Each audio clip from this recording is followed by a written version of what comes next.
Hello and good evening for those in the UK. Welcome to another episode of Atheism and Agnosticism Under Scrutiny. Hi, tonight, a little bit of a difference is that one or two of our friends and colleagues are not able to attend, so it will be myself for now. But of course, anyone welcome to join. You're always welcome to come along and get involved in the discussion. So those who are in different countries, welcome as well. If you're from the US, welcome. I guess it'd be your morning, and other countries, your evening, depending what part of the world you are. You're all welcome for another great episode. We've got another great challenge as well we're going to present. And just before we do that, as always, we will open in prayer. So, dear Father, we thank you for having the opportunity to represent you. We thank you, Lord, that we can speak with you and ask for your guidance and ask for your spirit, as always, to work in us, Lord, and work with us as you explain your wonderful scriptures, Lord, that you have that helper for us, Lord, and we pray that that helper, your spirit, can guide us and help us to not only bring your truths out today, to sit in this session, Lord, but also to reveal some of the truths that are just existing in the world as we see it, Lord, understanding your amazing creation, and that this creation simply kind of just taken place by some unintelligent, undesigned, unorchestrated sort of process, but it can only and only be proven that it can come only from an intelligent mind, and that mind has to be a superior, supernatural mind as of yourselves, Lord. That's the only answer and explanation in conjunction with the fact that we do have a personal relationship with you to confirm and add that to our own conviction, Lord, that we at least are going to show tonight that there is clear evidence of your hand in all of creation, Lord. And we thank you for that opportunity. We also ask for you to pass on to others and impress on them, touch their hearts, touch their minds and soul, Lord, so that they can be more open, more understanding, and get to understand the true origin of your universe, Lord, and by doing so, get to know you, Lord. We thank you for that privilege. In Jesus' name we pray. Amen. Amen. Thank you, Lord. So tonight we're going to introduce another challenge. Now, last week we did bring forward one very simple challenge. We had some three major ones to begin with, that we then tried to maybe make it a little bit easier for you atheists out there, is to simply explain to us how to explain the origin of the first cell. And that was quite an interesting discussion we had. Hopefully that challenge is still available if you want to come on board and discuss how you can explain the origin of the very first cell. I mean, this is a bit like saying, where is the origin of the universe? We want to go a little bit more precise. We want to say, okay, if whatever that was, which was the very, very beginning, must have started from a original cell or group of cells, if you like. But it's that original cell, whatever was part of that original, very, very beginning. How can we explain that origin? So another challenge I'm going to give tonight to add to these challenges, which we will also continue through the weeks, is how do we explain molecule to man? So from a single molecule, how do we get to man, as in a fully complete formed human being? What is the way that process happens? What evidence do we have to explain it? What are the processes involved? What's the evidence, as I said, that can support that from an atheist point of view? And we will obviously explain from a Christian point of view how we believe that clearly can and can only be from God.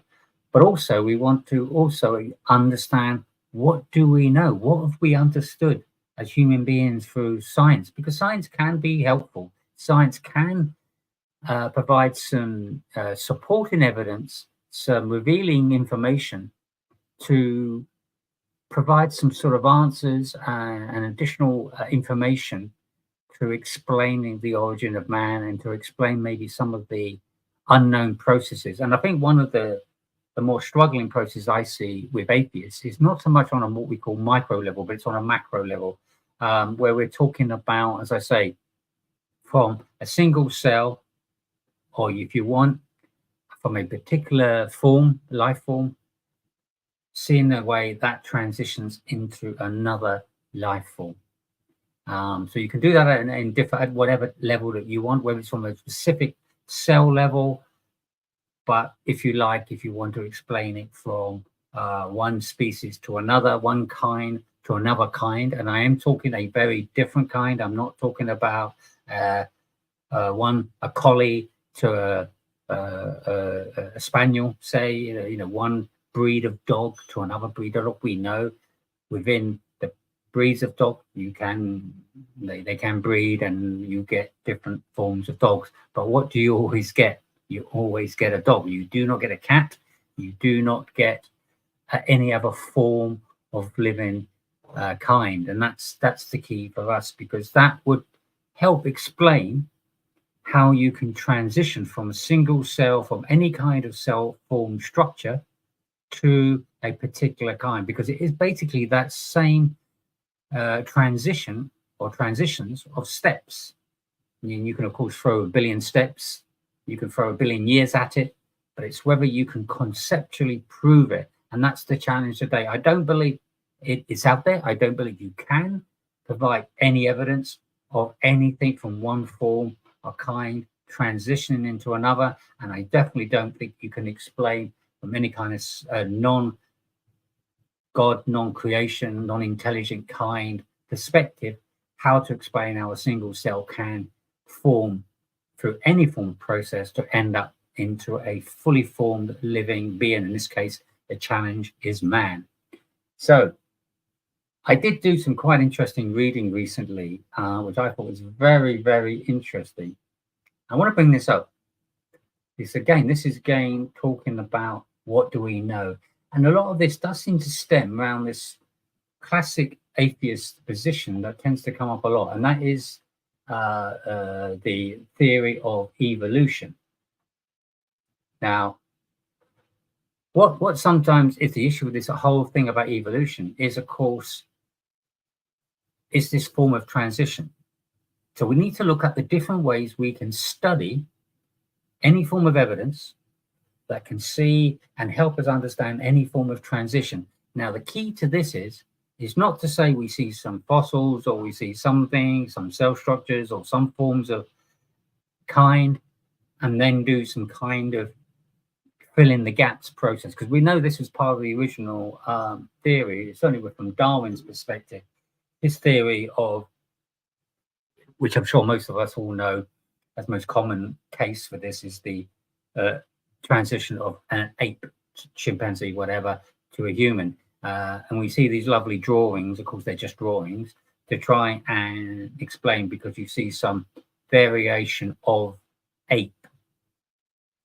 And yes, maybe in some respects you can see that some structures of the ape, I mean, they have arms, they have a lot of similarities to human beings. And of course the DNA code is very similar.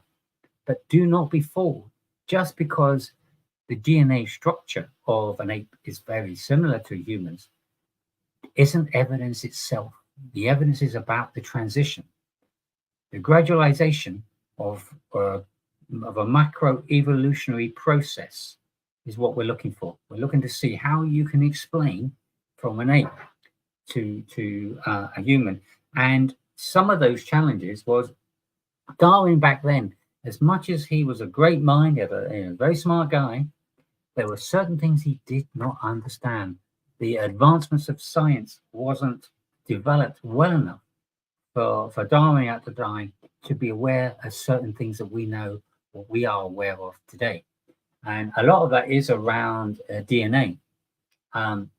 So I'm going to just put you 4 key areas that I think really challenge this whole concept of this whole evolutionary process. Because what I'm basically saying, I don't believe we have any evidence that shows this kind of evolutionary process of a kind of gradualism through transitions or steps that take any kind of molecular structure to a fully formed being, and or any form or kind of being forming into another kind, a different kind, i.e. cat to dog or dolphin to hippopotamus or whatever. The evidence of those transitional changes. So one of the issues we got with this is that basically the limitation of genetic change. The change that transitions from one kind to another. And how is that even possible if there is no intelligent mind behind it? So it's bad enough to say, how could this be possible? Which way could it be possible to form this transition? And even so, how even less possible can it be if there's no intelligence behind it? So something to think about. There's something also called the irreducible complexity. And it basically says that cells are so complex that if you had to make any changes within a cell, the whole structure of that cell in its form would also need to be changed. They're too interdependable. You have to basically change the whole structure to make that work. And basically, no scientist has ever been able to achieve that, not even close. We are absolutely in no way in any development being able to make changes to cell structures to then through that change create a process that transitions to some other form. Simply does not exist. Point 2. Point 3, which is a big thing that's also been coming up a lot, and of course this is the one that atheists use a lot, is all around fossilization, the fossil evidence. There's something called the Cambrian explosion, basically an explosion of billions of years ago, where through that explosion there was formation of fully formed bodies, if you like. It says there was about 20 out of the 28 body phyla that existed back then in the atmosphere, fully formed. But the problem is the scientists, when they look at this and they look at all this evidence behind it and their theories and all the scientific papers that have been written on this and every experiment done, basically come to the conclusion that if this was the case, it can't make any logical sense if it's some kind of transition. It all points to that it must have just been there, as if somebody, as they say, had just placed it, as if these forms were just placed in the stratosphere, fully formed. That is the most logical explanation they've come to. Not a case of going through some gradualization through transitional processes over thousands of years. But it even gets better, certainly from a Christian perspective, of a creational perspective, is we do not have any case where we see all the transitional forms through millions of transitional form processes or steps to form another being or kind. At the end of it, we simply do not have any of that transitional evidence. Prove me wrong. That's what the latest that I've read. And then lastly, regarding DNA, again, we spoke about it briefly. Where can you get any kind of structure formed from DNA to create something what we call like a new body plant? Because it says that if you need to change the DNA within a cell, you have to change the structure. It's not physical, it's just not possible otherwise. But here's the interesting catch. The DNA itself cannot do this. It needs some sort of intervention. Obviously, we see that if the intervention is God, that makes us that an intelligent mind that has the ability to have that intervention to build and create the cell structure from that DNA. But it cannot be done on its own. That's the evidence we have. It's called the epigenetic information. So that's another thing I want to challenge you on, something to at least think about for those who have some points raised on this matter, to consider these points, trying to explain to me how can we transition, what evidence do we have to transition from any basic molecular form to whatever other form. And certainly when it comes to macroevolution, from any kind to another kind, again, the same issue all stems around the lack of evidence we have for that. Because if through intelligence, and this is kind of the key to this, if through intelligence, the very top scientists cannot find a way to create a transitional process from one form of another using all intelligence, how can you possibly claim or come up with an explanation of that same transition without intelligence? So what is the likelihood that this all could work without intelligence if the best intelligence we have today still cannot achieve this process? We have no evidence, no cases whatsoever of any transitional form occurring through any kind of scientific process or any kind of form of process that scientists, evolutionists, atheists have proposed to date. So welcome those who've just joined. I see there's a few in the chat, so welcome everyone. We have a few of our infamous characters that continue to support us, so thank you. Cherokee, welcome. Unique, Jeremiah, rest a while, you Andrew, welcome all. Thank you for joining. It's actually been quite a tough time for us here in the UK. I don't know where you're from, but quite a few of us have been down with a few bugs. It seems to be that time of year. I myself have been struggling. That's kind of my only second day where I've had any attempt to try and get to planet Earth and have some kind of health back. So there may be quite a few of you who may be struggling today. Hopefully you will get well soon. And for those who have joined, welcome, and hope you are well. You are well. So thank you for joining. And appreciate, as always, your very kind comments so far. Soldier of Christ, Apologetics. I think I know who you are, and welcome. And if I think I know you're the right person, I think you've been to the Speaker's Corner a few times. I think we've met and we have spoken. So welcome to the stream. Yeah, you're more than welcome to come on if you want. Although we are generally inviting atheists and agnostics to join the stream. Yeah, that is the question: how to answer atheists.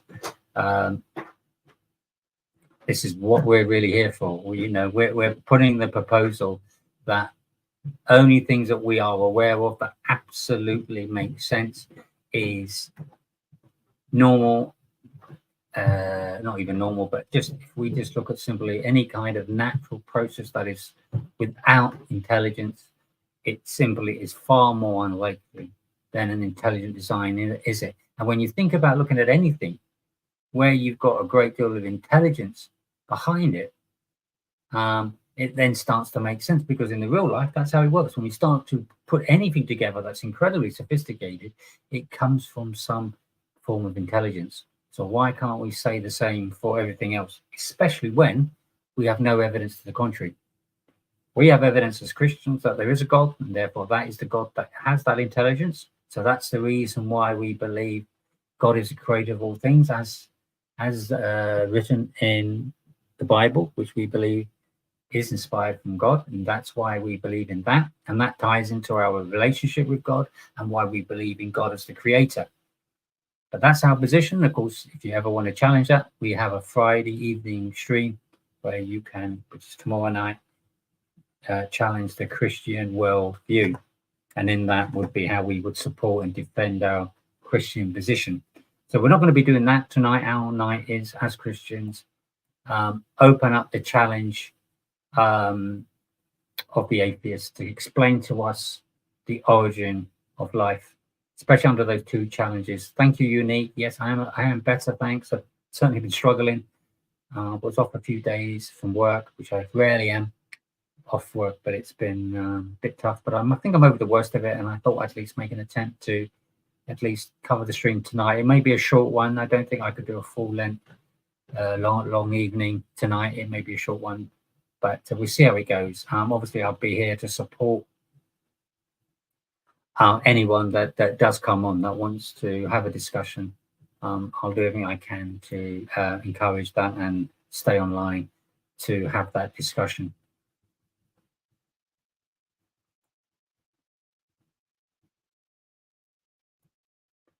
Yes, there is a street. There is a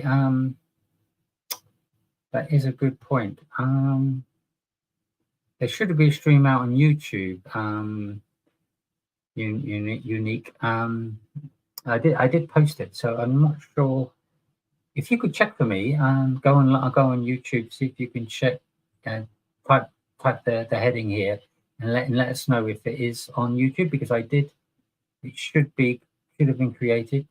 In fact, I can see that mentioned here as well as I'm scrolling down. That mentioned in the comments is the link for tonight's stream. So that should be on YouTube. Hey, Munir, welcome. I don't think I recognize the name. I don't know if it's the first time you've joined. If you're an atheist or agnostic and would like to come online, you can join, and we can put you on stage. Saeed, yes, if you have a question, by all means, fire away. Whether you want to put it in the comments first or come on stage to put that question directly, then you're more than welcome. Just scrolling down to keep pace with this. The comments are coming in thick and fast. Yeah, so that's good to know. Yeah, it's on YouTube, so that's cool. I just wanted to make sure I did it, because I'm not feeling 100%. Maybe I may have made a mistake somewhere, but that's good news. Yes, Andrew, exactly. That's how we understand it. God breathed in. There's no better explanation that something incredibly supernatural, even as I said earlier, and the points I made is that even if you go into this big, huge, billions of years explosion, evidence shows that explosion must have provided fully formed bodies. Why do we know this? Because we have no evidence of any transitional cases. We have, in all the millions of examples, we don't have examples of any form of transition to explain how something that is singular or partly formed then being fully formed.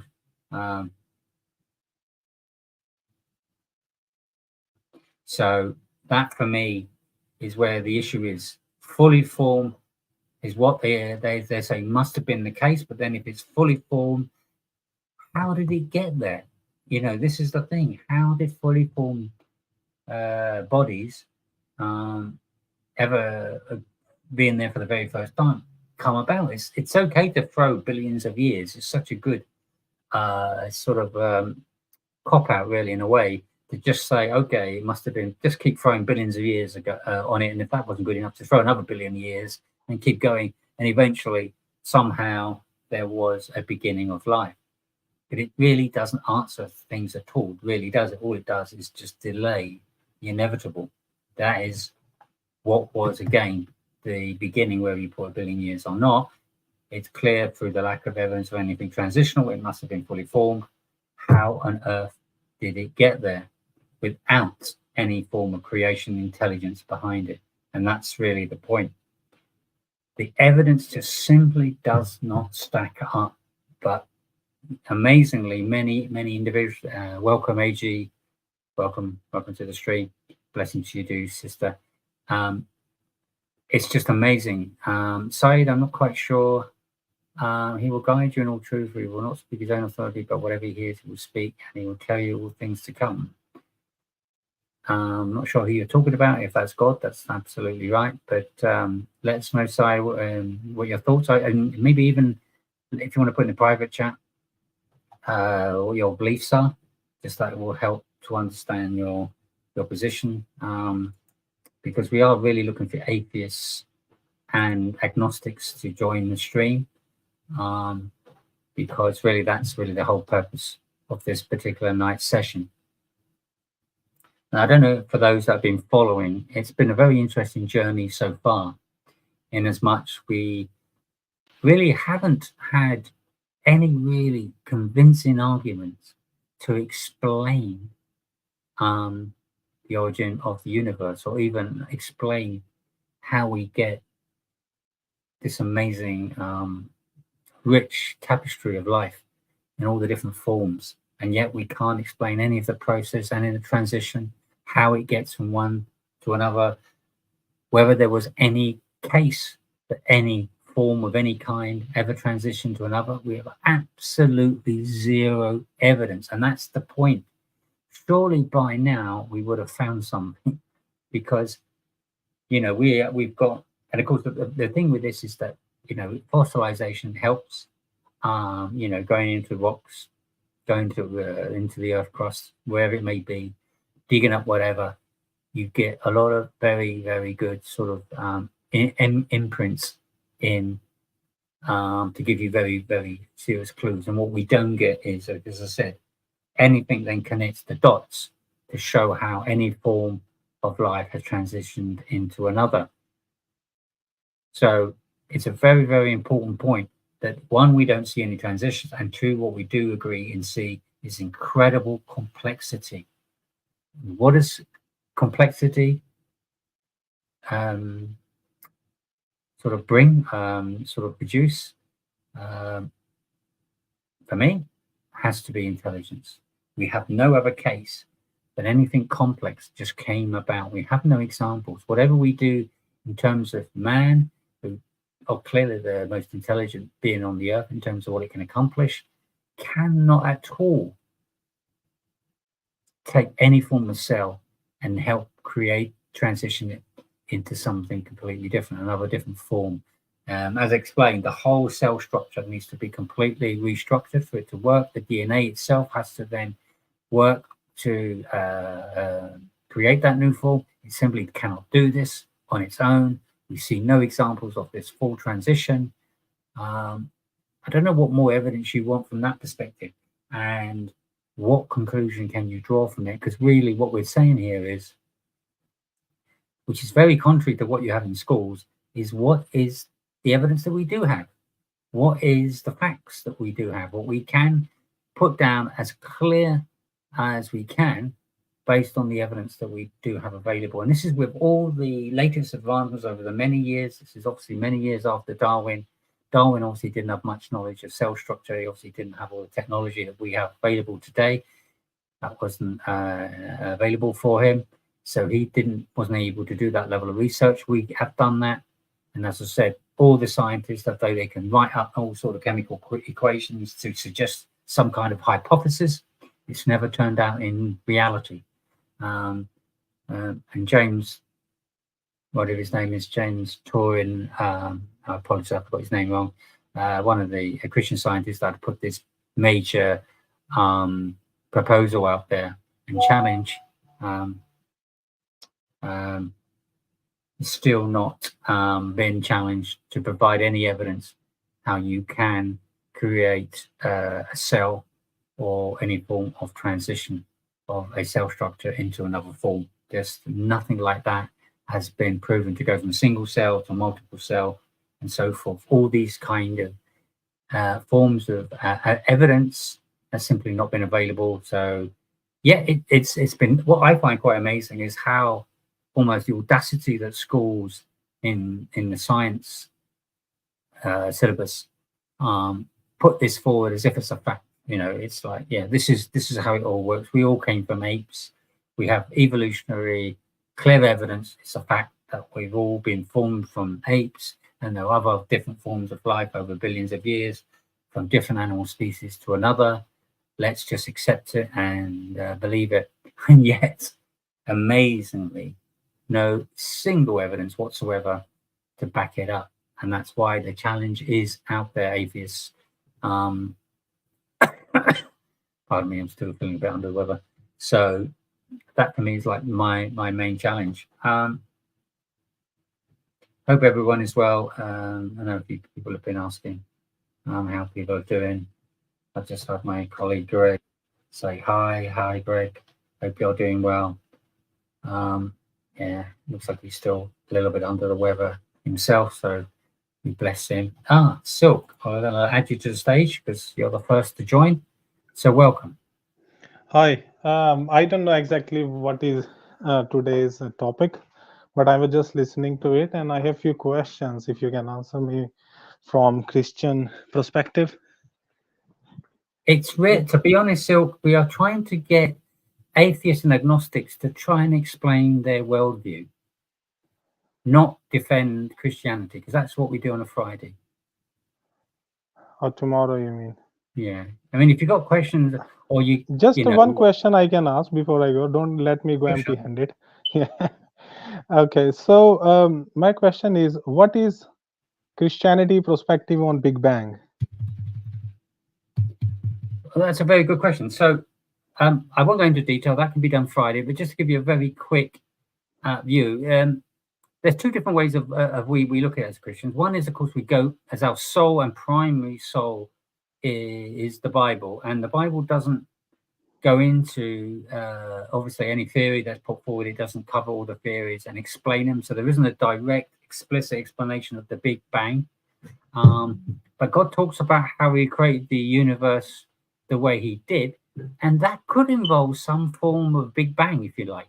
So some Christians do say, okay, God could have put a cluster of certain bodies together and created some sort of form of Big Bang, but it would have been orchestrated through His intelligence and through His control. It wouldn't have been done through some random process where it just sets it off like a big explosion and just sits back and then lets the billions of years go past without any intelligence or control of his own. And somehow through that process, we see this incredible sophisticated universe and the life that's on it. So that's where we would say, yeah, there's possibly there could be a big banging. God doesn't reveal that. We're not writing it off because we don't have all the steps that God has revealed and how He created the universe. So we in that sense we're not writing it off, because what we don't know, we don't know. But what we simply don't have evidence is whatever is the original form of the what we call a body, any kind of forms of body, which is like a fully formed element in the stratosphere. What we don't see is that transitioning into a sort of process, a kind of gradual transitional process, even if you throw billions of years at it, to eventually get to any kind of the rest of the forms of life as we know it. So that's where we have a gap. The scientists that talk about, I don't know if you've heard of the Cambrian explosion or Cambrian explosion, which again is a billion years ago form of Big Bang hypothesis. And again, that itself says that the beginning of that being Big Bang would have resulted in fully formed bodies. And it says because of the nature of the way that we've understood it, it's almost if they had been placed there. This is what the scientists are coming to the conclusion, or many scientists are coming to the conclusion, not because they don't have the evidence of all this transitional process. They then come to the conclusion that therefore it must have just somehow just become those bodies in the atmosphere, and through that they can only draw the conclusion that, as I said, though they don't have an answer, they do come up with a conclusion. It's almost as if we're saying it just was placed there. This points to more like a supernatural occurrence than we would say any form of kind of gradualization or transition over billions of years, or step-by-step transitions through those forms of body into what we see today. And because that evidence is missing, that's why they come to the sort of default position to say, well, maybe then if there is none of this transitional evidence, it must have just come about. And then, of course, as you know, that piece of the puzzle they have no answer for. And that's fine. That's fine, because at the moment, we as humans are still struggling from a scientific point of view to explain all this. But yeah, what it does point that's to fine. That's fine. I got your answer and very well explained. So that's fine. I might join you guys tomorrow. All right, that'd be lovely. And thanks for joining, is okay. And have a good evening. Take care. Thanks. Then. You too. Bye. You too. Bye-bye. Well, that was short and sweet. But I mean, this is the fascinating thing. I would love this to be in schools a lot more. People to really be honest about what we do know and what we don't know, and stop with this case that, oh yes, because Darwin, and this is one of the interesting things I want to mention here, Darwin had such a appeal, such a following. Even many top scientists to this day still believe, a lot of them still believe in Darwinism. But those that are really at top of their game and are really open and honest appreciate now that Darwin's evolutionary is clearly outdated. It's clearly, there's too much gaps in his whole theory, which is not having any attack at Darwin. I think it was a great mind in many ways. Obviously, he was a very smart guy in many ways, but he didn't have the evidence he thought he had. A lot of it was theory. A lot of it was based on hope somewhere we'll discover the gaps that he couldn't put together. He saw an ape that looks a bit like man, and you can make drawings and make all sorts of theories to try and connect the dots. Doesn't really prove a thing, of course. As we say, we do know that apes have a very similar DNA to humans, but boy, there is no well, maybe a couple of examples of humans may be a bit questionable, but for the majority of us, you're not going to mistake us for an ape. We're really clearly different, and different in ways that are hugely significant. You're never going to see an ape, do anything miraculous like what we humans do and have the same sort of thought process and what have you. As smart as they are in many ways, there have been many tests that some chimpanzees are very smart, but not even a tiniest of percent close to the intelligence potential of a human. Clear, distinct, different kinds. And as we said, we do not see any transition. So let me explain what I mean by that. A transition is really saying that you see a gradual formation in all or a number of the steps to go from one kind to another. And what that would mean is you would see clearly an ape. You would see an ape that looks more like a human, and that ape is looking more and more like a human. Another ape, another whatever 1,000 years later, and slowly but surely you're seeing more apes becoming more human-like. But it's not just in appearance, of course, because that wouldn't explain it fully. To have it properly explained, you would actually have to see apes with a level of human form in them to then also display the same level of intelligence and qualities of a human. We have absolutely, as far as I'm aware, 0 cases of that transition. And it's those transitions aren't the clue.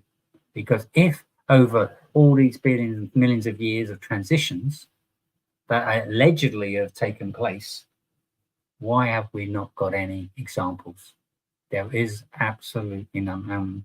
Many scientists, archaeologists, whatever, that have dug up the earth, and done their research, done all their trips, excavations around the world, have not come up with a single case whatsoever. So this is where how far can we continually go when we look at what we do tend to find is the greater intelligence in even at a single cell, with the dependence that the DNA needs, which it cannot do on its own, shows there must be something more to this. We've got absolutely no evidence but to suggest there is some form of intelligence behind it. And I do not understand why an atheist can't even consider that as a genuine option. Anything we see that I mentioned earlier that has had a form of transition, like we've seen in some cases of things that have been developed by humans, every single time it's because of the intelligence behind it. Humans haven't done something, put it in a lab and leave it alone, come back in whatever number of years and it's formed into something else. It's just simply not the case. But when we have anything, we see any kind of transition or gradual change, it's through where there's intelligence behind it. So why can't we believe that the same for that as we can in life itself? Because, as I say, there's no examples to the contrary, and life itself, even at every single molecular level, is super complex. And this is one of the amazing things. We were looking last week, for those I don't know who weren't there last week, maybe I will pull up this lovely little picture I had. Here we go. I'm going to pull it up now and just share. For those who weren't there last week, I think this was a great way. Sometimes a nice bit of picture does sometimes help relate to these things. So let's see if that, maybe I need to just scroll down a bit, get that a little bit above the screen. Here we go. So this is the amount. This is one single cell. We know how small a single cell is. Of course, this is only, I don't know when this was first detailed like this, so when we had the technology to do this. But when we did, through the technology, which is fantastic that we can do this, we have just clearly seen the most incredibly sophisticated, complex cell. And this is every single cell. And within that cell, we have, I said, the DNA and RNA, and that DNA and RNA is a code, not a couple of lines of code or the equivalent lines of code as we know in computer code. It would be the equivalent of billions of lines of code. I mean, that is just phenomenal. How much more evidence do you need that this must come from intelligence? What do you need, atheists out there or agnostics, to at least say, wait a minute, complexity is your number one evidence of what you call is science, is through intelligence. You know, when we talk about whatever we want to design, any level of sophistication, we as humans, as we're the only creature on this planet that has this level of intelligence and potential, all that we've ever done has always been through intelligence. It's not ever been through any other process. And science is absolutely all behind that. That we have no way of doubting that for 1 second, to put our hand up and say, yes, we as humans, whenever it comes to anything that we have put together through any form of amazing technology, from any form of any amazing advancements in any areas, it's always been through intelligence, through intelligent design, not through some kind of random mutational process. So why can't the beginning of life be the same? If there is a God full of intelligence, the ability to be able to create all these things, there's no reason I would suggest that that is not making sense. That's a very plausible option. And one of the interesting transitions I would like to kind of propose, if you can start to think that there is a God, there is this origin of life, this powerful authority with an incredible intelligent mind that is so intelligent that could create all these things and explain all these things, then we would like to see the evidence of who that intelligent design is, which we call God as Christians. Well, if you want to take that next step, you can naturally do that by joining us on a Friday, because then you can challenge the God of creation to see what evidence we got that this God exists. And believe you me, we have some fantastic evidence, but I'm not going to give away any of those revealing elements to how, and the evidence we do have. If you want to know about that, we would welcome you to join on the Friday streams. You know, as a Christian, my life has been transformed by my knowledge of God and my intimacy and personal relationship with God. It's not by chance at all. It's been some miraculous things. I won't share them tonight because it's not the stream for that. But, you know, Friday nights we do have that stream. And there will be other opportunities where we will share from time to time our testimonies. We're more than welcome to always do that if anybody ever asks for it. But for tonight, it is about atheism. It's about agnosticism. How do you guys still believe that we all came from nothing? Or if it's not nothing, at least it's something that has no intelligence behind it. Because as we know, if it's got intelligence behind it, then you've got the next really challenging question is, what is that intelligence? But of course, atheists don't tend to go down that road. They prefer to go down the road of saying it just basically come from nothing. And they throw a lot of theories out there. And what we're beginning to see more and more is the lack of evidence to support these theories. But what we are seeing is more and more evidence to suggest that everything is so incredibly intelligent. It's very complete. We're not seeing any case of any kind of random mutational kind of process, because if we do, we've got no examples of such. And therefore, again, it's pointed to a creator and intelligent mind behind it rather than anything else. So without repeat myself, that's kind of really the gambit that we are putting out there to you atheists and agnostics to really have a think, you know, and we're giving you every opportunity here. We're not saying, okay, we have all the answers, or we're starting to prove the evidence, or science themselves and all other great minds out there that have been doing research on this are starting to prove that the evidence of the atheists is becoming weaker and weaker. We're still saying, let's talk about this. Please, by all means, come on board, join the stream, and let's hear your case. Let's hear your challenge. Let's see if you can defend your atheist position. Now, I do watch a few people on YouTube, and one of these days I'm going to see if I can get one of these guys on board at some point. We will maybe start putting some invitations out, because we really want to get some very, very meaty, really, you know, productive, sensible conversations on this matter. We want to give atheists every opportunity to defend their position, because that's how confident we are that that position can be proven to be false, and that the evidence, which is for us conclusive, not even a shadow of a doubt, not just based on what we've read in scripture, which we can then back up in it with history, but we can also base even from science of how incredible the universe, how complex the universe is, with no evidence of anything to do with transitional mutational processes, to therefore come to the conclusion, again, adding to evidence that there is a God, followed by the fact that those Christians that then search for God and find him have an actual relationship, an actual true life connection.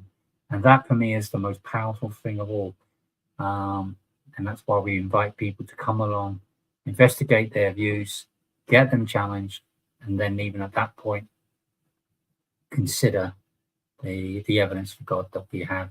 And that, of course, would mean, by all means, if you want to follow it from that angle, we have that Friday stream where Christianity can be under scrutiny. We're fair with this. We're not just challenging other different worldviews, but we will even challenging our own, because we think that's only the fair way to do it.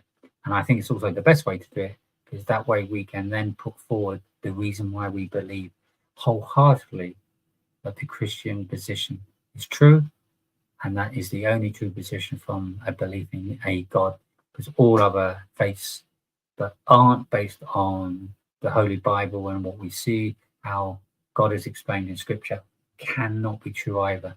And unfortunately, that's also part of the other streams we do through the week, is we do look at those cases, because unfortunately, man has been deceived many, many times, and from many different angles, many different directions. And we are very aware of that. And we do like to consider that and take it on board. So we're doing many streams through the week, but we're also considering to do tune in to those as well, if you feel inclined to do so.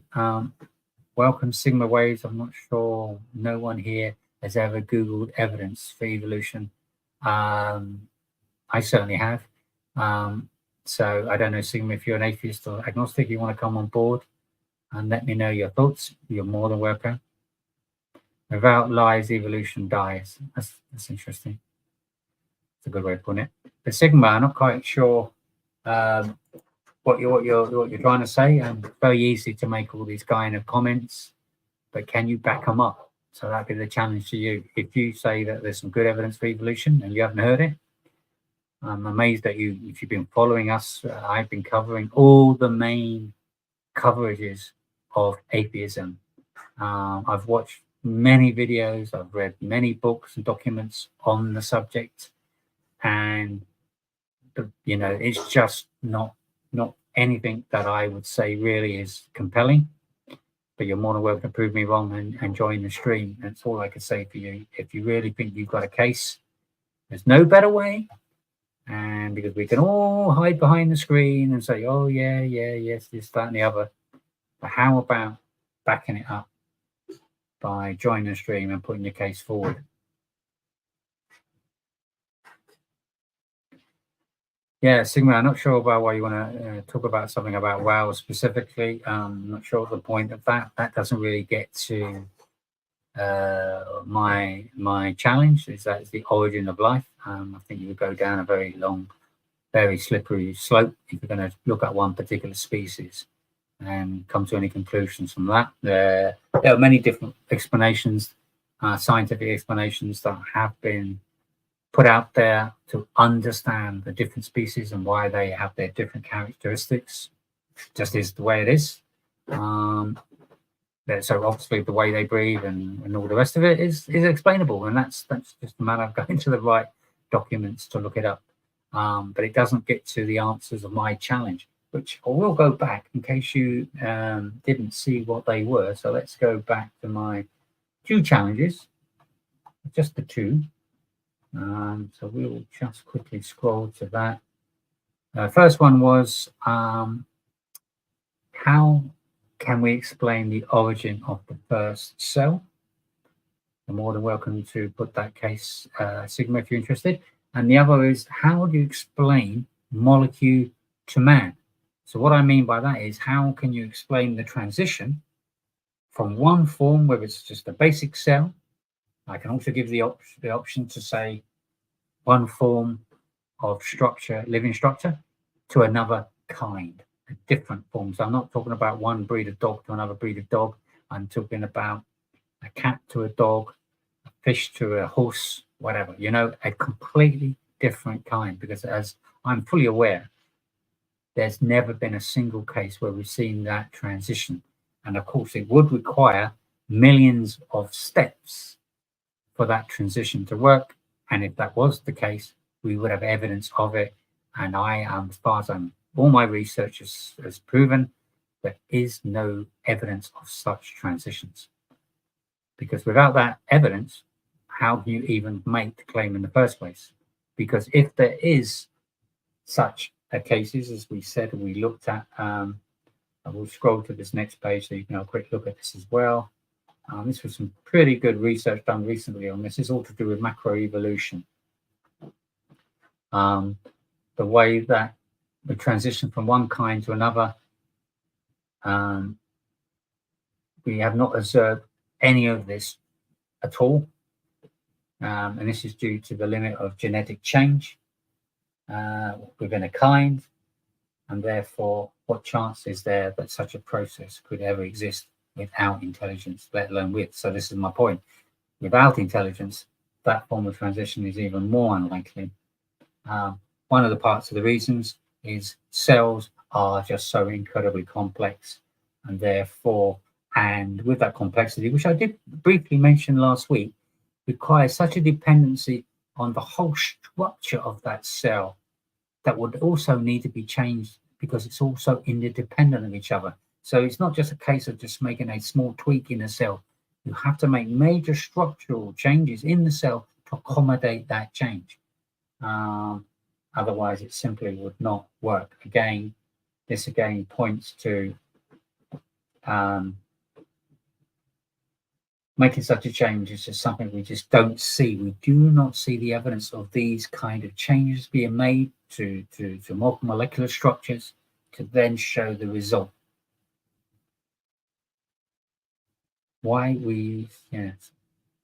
So I'm just trying to see some of our comments here. Sigma, even if I don't have all the details, that doesn't mean God. Kinds is not a scientific term. Don't just quote Hogan. So Sigma, I don't know if you really have got a case here, or you just want to make lots of these comments. We want you, if you are an atheist or an agnostic, we're not interested in you about how you're trying to qualify anything. I want you to prove your position. If you're saying that you believe that one, we have some kind of evidence of transitional development through cells to form different whatever structures, through one structure of a kind to another, let us know. As far as I'm aware, this does not exist. There is no case of such transitions. So answer that question. Let us know. Have you got example of it where you got all the steps through the transitions from one kind to another, or from one molecular structure into another? Because Basically, we simply don't have it. We just don't have this record of transition through fossilization, through sort of gradual processes. We do not have that. Millions, as I said, of transitional steps exist. Just doesn't exist whatsoever. And as I say, you cannot mutate DNA and get it into a new body plant, which you would also need to change the structure, but DNA cannot do this. So how is that possible? We have no examples of anyone being able to achieve this. So again, how can you explain how all these forms of very complex beings come about if there is no such gradual transition through any process? Again, why would you then believe it on that basis? That would be, for me, a clump of cell embryo becomes a human, bat or cat based on the DNA. But here's the point. The cell that we're talking about, if it became a human, it means it's a human cell to begin with. It's not a bat cell, but somehow through some DNA, you can't change the DNA, and through the DNA, it then changes into another being. There is no example whatsoever. So I really don't know what you're talking about there, but do come on board if you want to explain that one. We have no examples at all. So how you can even make some assumption that's even possible? We haven't been able to grow limbs on mouse faces by DNA cutting and using CRISPR. What we're not talking about here is you're not answering the question. Can you get from a mouse? Obviously, you can do things with a mouse that can impact the mouse in some way. Yes, but we're not talking about that. We're talking about the changing of the form. Can you get a mouse into, say, a different animal? Have we got any examples whatsoever of a mouse or any other case being formed into another case? We do not have that. So Sigma, I think you need to do a little bit more research on this, just to say yes, how the effect you can have when you absolutely take parts of a cell within a particular animal, and you can use it to create a way to help repair an animal's injury or something like that, or whatever it may be. Yeah, there's part of some technology that can be done. I totally get what you're saying, but this is not what we're talking about. Wolves to dogs, right? Now you have to be a bit careful here, because we have to say they have to be of a different kind. So if a wolf, for example, can become a sort of different type of wolf, and you may call that a dog, and then that's only because they are of the same form. We're not talking about Labradors and I don't know, No. any other forms of dogs. Yeah, nicely put. A wolf is just another form of dog. Let's do something a little bit more simpler, more obvious. Let's say, what about a dog to a dolphin? How about that? Mm-hmm. Any cases there, Sigma? So I'm really not sure where you're going with this. So you're not really answering the question. You're certainly not taking up the challenge. We want to see how you can transition macro level, any kind of evolutionary process that you can convince us and prove. So that's a transition from cells of one form to another. Somehow I may have missed the case, the evidence that's out there. I'll give you the benefit that maybe is out there. So where is the example of that? Because as far as all the research done, there is no case whatsoever. And that's really my point.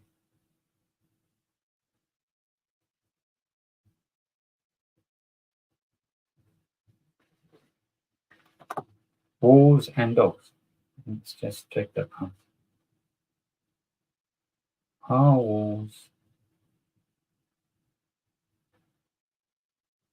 and kind as dogs? I believe they are, but I'm not saying I'm an expert. Yes, so they're basically from the same species. Yes. So, but yeah, in the past, it's sort of like just doing a bit of research here. It says that they were in the past believed to be separate species, but now they've done more research that they are actually from the same subspecies of Canis lupus. And that's why you can reproduce between them. And that's kind of the clue. The fact you can reproduce between them is because they have the same kind in their DNA. So, yes, that's just been an update on the knowledge of wolves and dogs, that they are actually from the same kind, as I mentioned, and that's why you can reproduce, create what we call, I don't know, wolf dog or whatever, just some kind of variation of that, because they are from the same kind.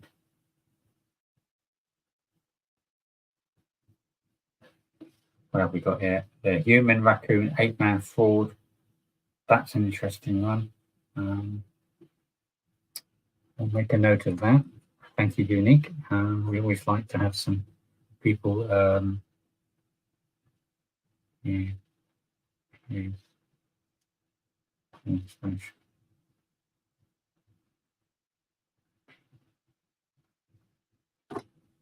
to take a note of that link there. Thank you for thank you for that. And Sigma, because real sciences lines up with the way created described in the Bible. Yes, exactly. This is the point.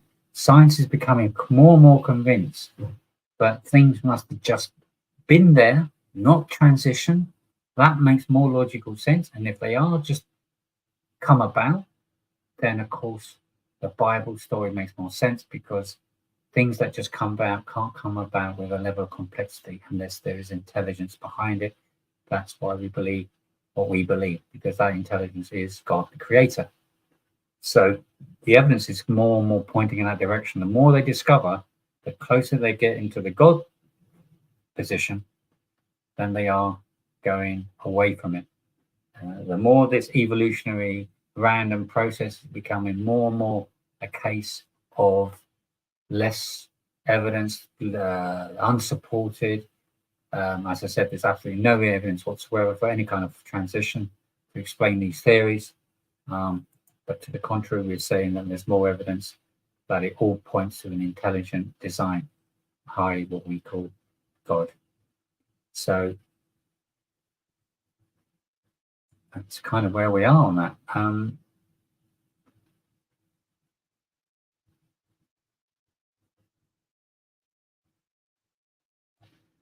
Philo sapiens, let's say evolution cannot give a definitive evidence.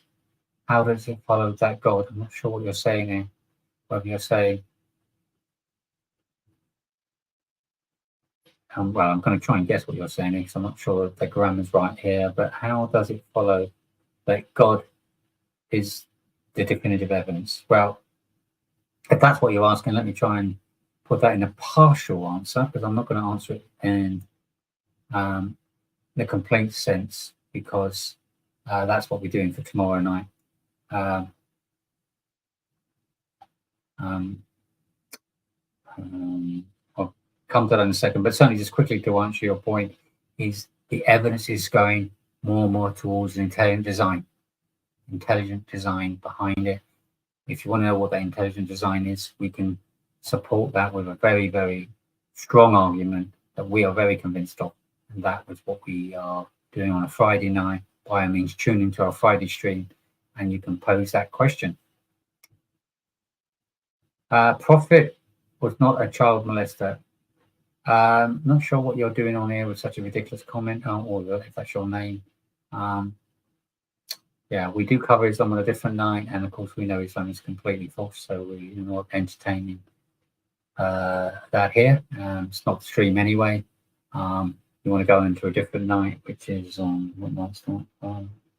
Wednesdays, I think. Yes, it's on Wednesdays. By all means, come on Wednesday and see if you can put your case for your faith, because that's where you need to be. So we won't entertain that unless you are an atheist or agnostic. So Philo, yes, if you want to see the evidence of God, that's on a Friday. Join the Friday stream. We'll provide the evidence. You come on board, and you'll put the challenge to the Christian worldview, of why we believe there's a God, and you'll get your answer. We're looking here for the atheist and agnostic to put their claim to prove to us. Sigma, you don't give up, do you? Why don't you come on stream and put some of these cases, trying to put some sort of sensible argument together here? A bat, a mouse, 4-limb, and a human arm serve different purposes, but have the same basic components. Similarities are right because all species share common 4-limb vertebrate ancestor. So what? Really don't see any point of your comment. Of course, God created many animals and species that are very similar. We're not all absolutely unique, but yet there is differences that are clearly distinct. Yes, we do see some animals that may have characteristics. I mean, you look at some creatures that have hands. We have hands. Humans have hands. Other creatures have hands. Some have wings. Some other creatures have wings. Some have feet. They have feet. Not quite sure your point, but yet when you look at them, the key to this is how can you then provide any evidence that one kind, whether it's a pig, can be formed into, say, a sheep or some other form of kind. That's the point.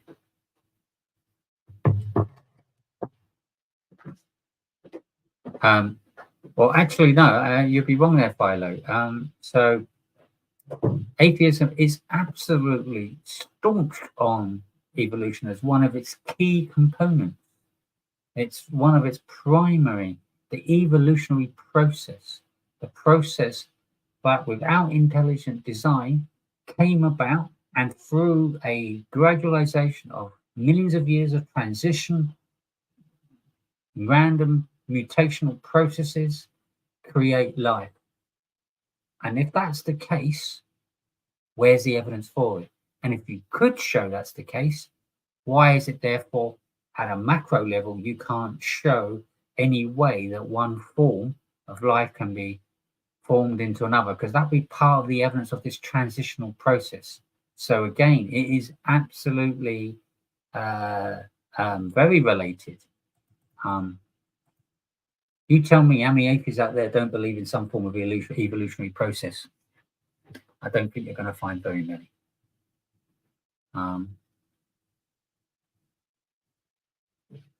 Sigma, you're really going way, way off the tangent. I have really no idea what you're talking about. You're just really not getting to the crux of the argument. So we're not really going to entertain it. I think if you really want to put a case forward, I'm more than welcome you to put you on the stream, put you on stage, and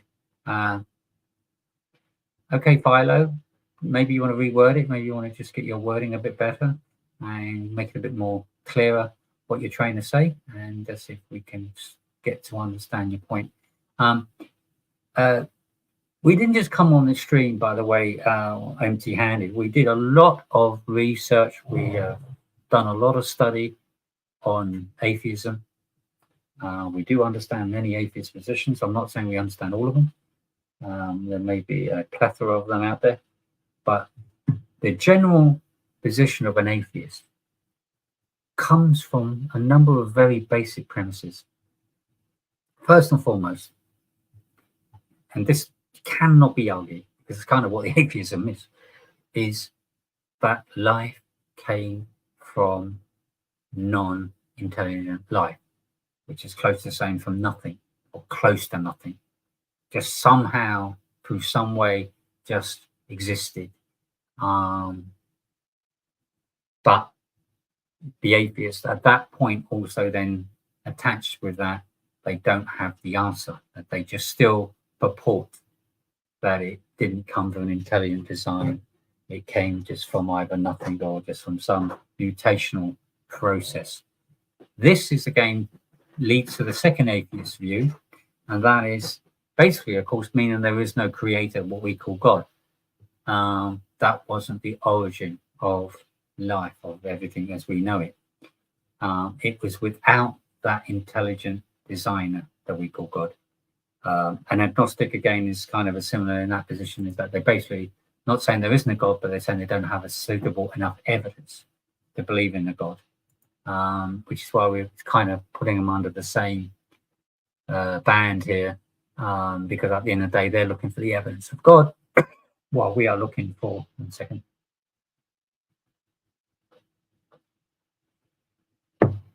We're looking at the evidence of why you believe there is no God. Because if you're going to say there's no God, or in other words, if you want to put it, no intelligent design behind it, then you really got to put some kind of strong case. Can't just say it because it's not like, I don't know, a computer, say, where you, or whatever, or a phone, where you can put it in your hand like this and just say, well, there you go, there's physically, there's your evidence. You got to appreciate that if there was as we believe, a creator to the whole of the universe, that's not something you can just put in front of a lab and show everybody. It doesn't work that way. There are many things that cannot be shown, but we know they exist. They know it's true. So we have to look over and above that simplicity of things. And as you think about a creator of the universe, and that would therefore must have always been here, it's clear that by that deduction, your inference is that he must be outside of time, space, and matter.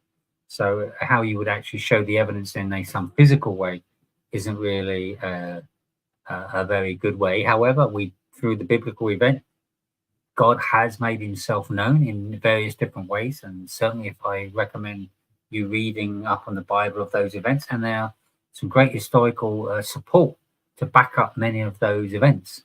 So again, when you start to see the evidence through the archaeology of history, backs up a great deal of what has been documented in the Bible as historical events. So that's part of that evidence. Again, when it comes to that evidence, again, we're not going to go into detail here.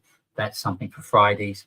But, we have that as part of the support. So it's part of this deductive reasoning that we are suggesting that you take the journey on. Not just to say, well, where's the evidence of God?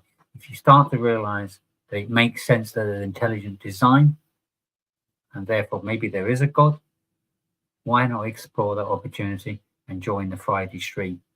You're more than welcome. Our kind of lovely brother Owl will be conducting those Friday streams.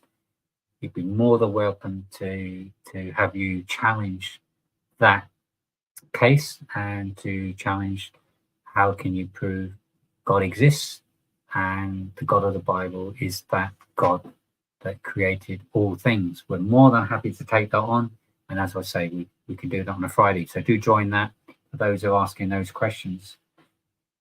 Tyrell, a new person here, I've not seen your name before. The study of biology cannot explain anything about the origin of life because it can't even show how human language came to exist. Yeah, I'm not sure. Maybe that's a valid point in some ways, but certainly, yeah, I see your point. Biology is more than anything. The four sciences, as we know, I think the main thing with science is, as fantastic as it is, there's one key thing we must always remember, and that is this, that it's limited. It doesn't have answers to all things. Man is limited, science as a consequence is limited, and just by the sheer vastness and complexity of nature and of the world around us, again, we are limited in being able to explore all the answers to that. And therefore, we don't have all answers to all these things from a human perspective. And that's the limitation. But the good bit about this, there is enough evidence out there to get the answers that we need. But you really need to be open-minded and research and follow your logical rationale and how you come to these conclusions. And that's where you need to do some very good research. That's a very good point, Andrew. Atheism is trying to piece God together, but ends up with a depraved human needing love, not lust. It's an excellent point. not to kind of phrase it that way, but just to say one of the problems atheists has is that there's no kind of God. They have to kind of, how do they explain anything? How do they even, why should we have any kind of rationality? Why should we even care about each other? If we are just pieces of life that just exists from nowhere, just came about, we have no accountability. We're not answerable to anybody. We don't have to be in agreement. We have our own different subjective views. There's no absolute objective law or view or whatever. So we kind of open to do whatever we want. So if we choose to, live our lives in a way that many of us would not agree to, say, for example, you may find a way that you would deprive others to benefit yourself. If you can get away with it, why not? Why would you care? I've got examples of myself where I have got people that I know in the past who don't even care the fact that they've taken things from me that doesn't belong to them or whatever.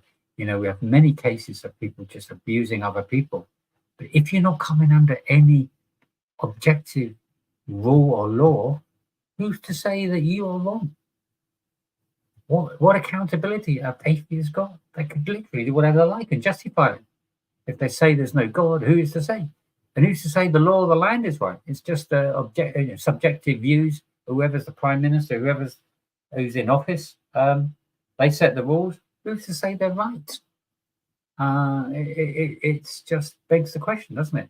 But sort of inside of home, we all must agree that there is this like innate knowledge that there must be some sort of objective morality and law behind all of this. There must be a lawgiver, there must be an intelligence behind it, there must be something so supernatural, so over and above what we understand, that could explain all of this. And I'm not just saying it's like something that I just feel, but because it actually can be backed up by evidence. And that's why on Friday nights, we're providing the evidence on a Friday night, which is tomorrow night, to explain why we as Christians have an incredibly secure, absolute, concrete belief in God. Not just because of the evidence we see around us, but because of our actual lives of how God is literally touching us and connecting us with him. But again, I say we won't go into that detail on this stream. That's for Fridays. Ungodly people should also watch the 7 times reasons why the fairy tale of Darwinism illusion is also a myth. Very good point. This is the great thing, is that all these different sort of atheist theories are going out there. They're getting more and more debunked as the more we get scientific, more and more we get more research. The discoveries is they simply do not stack up. And we've mentioned that already on earlier. Black hole, what's this you're saying? That's same as asking, I don't see my master. To whom should I become a slave? Not really, because as I said, there is evidence of that connection. Just because you can't see something doesn't mean it doesn't exist. We'll put a simple explanation to you. If you're married and you believe your wife loves you, you can't see the physical love that she has, but she's got it, because there is a connection. And the connection of God with us Christians, with us believers, is the same kind of connection you would have with your wife. That's very, very real. I'm sure you understand the connection between a man and wife. So I'm sure you can relate to that in that perspective. But you can't put her love on a plate and say, well, show me your love. Puts the evidence out there. It just does not work that way. There are many things that we simply do not have evidence in the way you're explaining, but we do know exists. And there's a good analogy for you. And certainly if you want to take that up, join the stream tomorrow, then we can have our Christian views scrutinized on that episode. Welcome, John. Yes, just because you do not understand doesn't mean there is not a God. Absolutely. As I say, we do have concrete evidence. One of the strongest ones, which we do have on our cases here, actually, we will bring this up again, is the death, the burial, and the resurrection of Jesus Christ. That is an incredibly strong evidence of God. absolutely supernatural, beyond the realms of any standard human understanding. Humans have no, especially back then, and even today, we have no way of bringing back the dead. We cannot do it as humans, but yet Jesus was brought back from the dead. And I mean, when I say dead, I mean properly dead, not stop breathing or the heartbeat just stopped, because there's still an interim process where you can just get the heart to restart. That's not what we're saying here. We're talking about a true resurrection. Jesus was dead for 3 days, not 3 minutes or 3 seconds, It's way too long for any kind of resuscitation or whatever from any kind of technology. So that was a miraculous event, which does play a very big part to our evidence. Again, without saying too much, that we can have a look at tomorrow if you're interested. I'm asking about epistemology on Monday. Oh, no, well, yes, it's Mondays is Catholics. You're right. We are looking at Catholics on a Monday night. Carbs. I've never seen Carbs, but welcome. I will put you on stage. Welcome to the stream. Do introduce yourself and welcome, as I say. Hello? Yeah. You hear me? Not well. Do you want to try again? Yeah, just a little bit. Connection's not great. Yeah. Can you? Well, Yeah. Can you? It's starting to sound a bit better, but it's cutting out a bit. Can you try again? I don't know if you're in a good place or what the reason is why you may have a connection issue.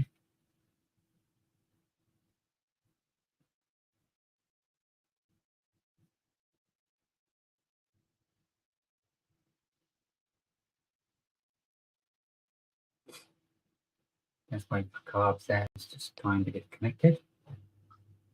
I know what that's like sometimes. Yeah. How about?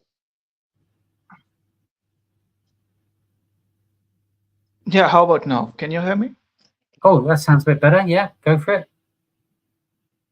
No, I just wanted to ask you something. Like, I just made a comment. My username is Black Hole Swallows God.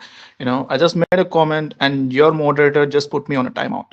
So if you do not want someone to question the reality, why do you even invite atheists to join the debate? Because your moderator, Unique, I think she is Unique or someone, she's just placing me timeout. She's just placing me on a timeout for no reason. So if that was the case, why do you even invite atheists or other people to join the streams? If you're so scared and if you're so insecure about your own religion, you do not have to invite others to join the stream. She just placed me on the timeout, and I cannot comment. Whoa. Before you start making all these accusations and assumptions and conclusions. Not accusations. She just put me on a timeout just now. Because that is your view. There may be a very good reason why Unique may have done that. But all I would say to that is, did I abuse your God or did I curse anyone? Why is there any? I'm just going to mute you because you're not even being respectful. If someone is trying to explain themselves when you've asked a question, you have to wait for them to provide the answer. You can't then butt straight in. I didn't finish my point. Let me finish my point. I'm going to put you back on mute. Don't take yourself on mute because I'm just going to put you back on. I just want to explain myself. We do encourage anyone to come on and put forward their atheist or agnostic view. If there was anything in the chat that may have been inappropriate, or we do have a level of validation going on, that may have been part of it. It could have been a mistake as well. We don't know. But we definitely invite people on for the reason that we do want to hear your point of view. So all we're really interested, if you're going to be respectful, just put your point of view, and you're more than welcome to raise it now. Okay?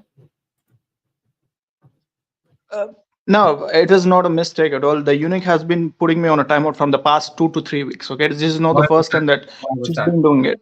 Why was that? You need to question your moderator. Yeah, did you find any? Did you find anything abuse in my comment? Did I abuse your God or did I abuse any religion? No, there is no reason. I will look into that. That's all I can say. I will look into that, but let's not discuss that here. That's not the point of the stream. We will look into that. But while you're on the stream, let's just take up what is your case. Do you want to put a case for atheism? Because here's your chance. Yeah, Actually, the two questions that you asked, they're not they're not even challenges. You just want to have some knowledge on evolution. Just because I asked you something about, They are a challenge. They that's are. not a challenge. Oh, it The is. two questions, They are. no, How can you it is explain not a the challenge. origin of the first cell? How can you explain the origin of life, basically? And how can you explain any kind of transition from molecule to man? Or any kind of form of transition through a form of one kind to another? In other words, that's the challenge. Can you provide evidence of any of those challenges? That's the challenge. So it's been The worded origin, correctly. the origin of first cell, it's been happening. I think I've been explaining it to you from the last 3 to 4 weeks. So if you do not understand it, and if you keep asking me the same question, there is no point in explaining it now, because in the next week you're going to ask me the same question back again. I told you how the first cell has evolved from non-organic matter to an organic matter, and I did explain I don't want to explain. What's the evidence of that? the evidence. Miller-Urey experiment. I did also told you about Sorry, that. can you put that in the chat? Can you put that experiment in the chat? We'll look into that. Just Yeah, type sure. that in. We're more than welcome to have a look at that. Just because an experiment, that's not evidence, but it's certainly a movement in the right direction. So we're more than happy to look into that. You want to put that in the Before putting that into the chat, I just wanted to tell you something, because just because the human's lifespan is less than 100 years, doesn't mean you can sit there and observe everything in your lifespan. It takes millions to billions of years for everything to see that. So you cannot literally sit and observe everything in just less than 100 years. Okay, that's the first thing that you have to bear it in the mind. Because everything in the universe, it happens on a grand cosmic level, like a grand time That's scale. not what we're saying, though. That's not. I get what you're saying, but that's not what we're saying. We're saying, if, for example, there were transitions through one form, whatever. I'm sorry, I'm in the middle of a sentence, so you've got to be a little bit more respectful, Carps. Yeah, okay. It's one thing we do require from people, to be respectful. So what we're saying here is, if we have any kind of form or any kind of cell structure at whatever stage it is at, if there was any case that we can see as some kind of evolutionary process that then becomes this particular form, what we would see is evidence somewhere in that transition, because there are millions of transitions that would be evidential somewhere that we would have discovered, and we would have the evidence of those transitions. Some of that, not expect to see all of it from obviously going back in time, but we should see some cases of some of those transitions that can then provide the evidence that says that this kind of formation through this mutational process actually exists. And that's what we're saying. We don't have that evidence of those transitions. Yeah, sure. Before giving out the evidences, I would like to tell you one thing. So as humans, we are evolving into the future. We are actually in the process of evolution. So it's like we are continuing to evolve. How do you know that? But no, it does happen, because evolution does happen every time. It is just not like you just stop at a certain period of time and then you just stop everything all of a sudden. So evolution, it keeps happening. So we are evolving into the future. And regarding the evidence that you have asked, sorry, so can I just ask, what's your evidence for that? Can you the genetic mutation theory to me? Yeah, so like I think the other caller, Aita or someone, they did explain us how a virus such as a HIV evolves from a microscopic level to become to a HIV virus to what you see today. So everything that is a case of a microscopic level. In case of a human, it happens genetically. For instance, you see some people are having the blue color eyes, the green color eyes. Why do they have that sort of eyes? Because of the genetic mutation. So it's not some miracle by God or someone. Some people do have, most of the Asians, they do have black and brown color eyes, but whereas some Europeans, they do have blue green color eyes. It's because of genetic mutation. So I can even provide you the evidences for the transition animals animals, yes, animals as well, which you have asked me earlier. So, What are the starting off evidence? with 'Cause that's what we're looking for. So So, starting off with amphibians, all the amphibians are direct evidence for evolution. So why do you think a frog has both the properties of both the properties of an aquatic animal as well as a land animal? A frog can survive on both land and land as well as water, which is a direct evidence of evolution. That No, is the it's not. transition between No, it's not. water and the land. No, if I provide any evidence, if you're not willing to accept it, Yeah. that is not fault on my side. It is just an intellectual dishonesty to accept the things the way they are. And the platypus, if you take the case of platypus, I think you have heard about platypus, which lays eggs, has a cloaca, and the features like a leathery bill and a web feet. So the platypus is a monotreme, a primitive mammal that exhibits traits common to reptiles as well as mammals. So the platypus is also a direct evidence of evolution. It is in its transition phase. And if you ask me to go with fishes, I can tell you a lungfish, which is also an example of a transition animal. So this lungfish has got both gills as well as a fins for swimming. And terrestrial traits includes possessing lungs which can breathe air, allowing it to survive out of water for extended periods, which means the lungfish can survive both in water as well as on land, as well as it can breathe air, which can make it to survive out of the water as well for an extended period. And if you ask me one more evidence for that, I will go with mud skippers, which has both gills and fins for swimming. It can walk on land using the modified fins. What's that called? Mud skippers. How Just do you spell Google that? MUD MUD. SKI Got it. PPERS. Yeah, PP. ERS. Got it. Okay, I'll look into that. Now, of course, you're just making these claims. Where's the evidence that we can go to which can support this theory of yours? No, mudskippers exemplify adaptations that allow fish to explore terrestrial environments, showcasing the evolutionary process towards amphibious life. So it can walk on land using modified fins. That's not necessarily proving the transition. You need to actually see the transition. So have we got evidence of transitions of mudskippers into another form of life? But it doesn't happen in your lifetime, right? It takes. Okay. Let me make a very important point to you. If there's a process that takes, say, 2 billion years, okay, and we happen to be right in the middle of it, so the 1 billion years have gone by, and there's another billion years to go to see the end of this transition, yeah, of this evolutionary process. What we should expect to see is some phase of that transition.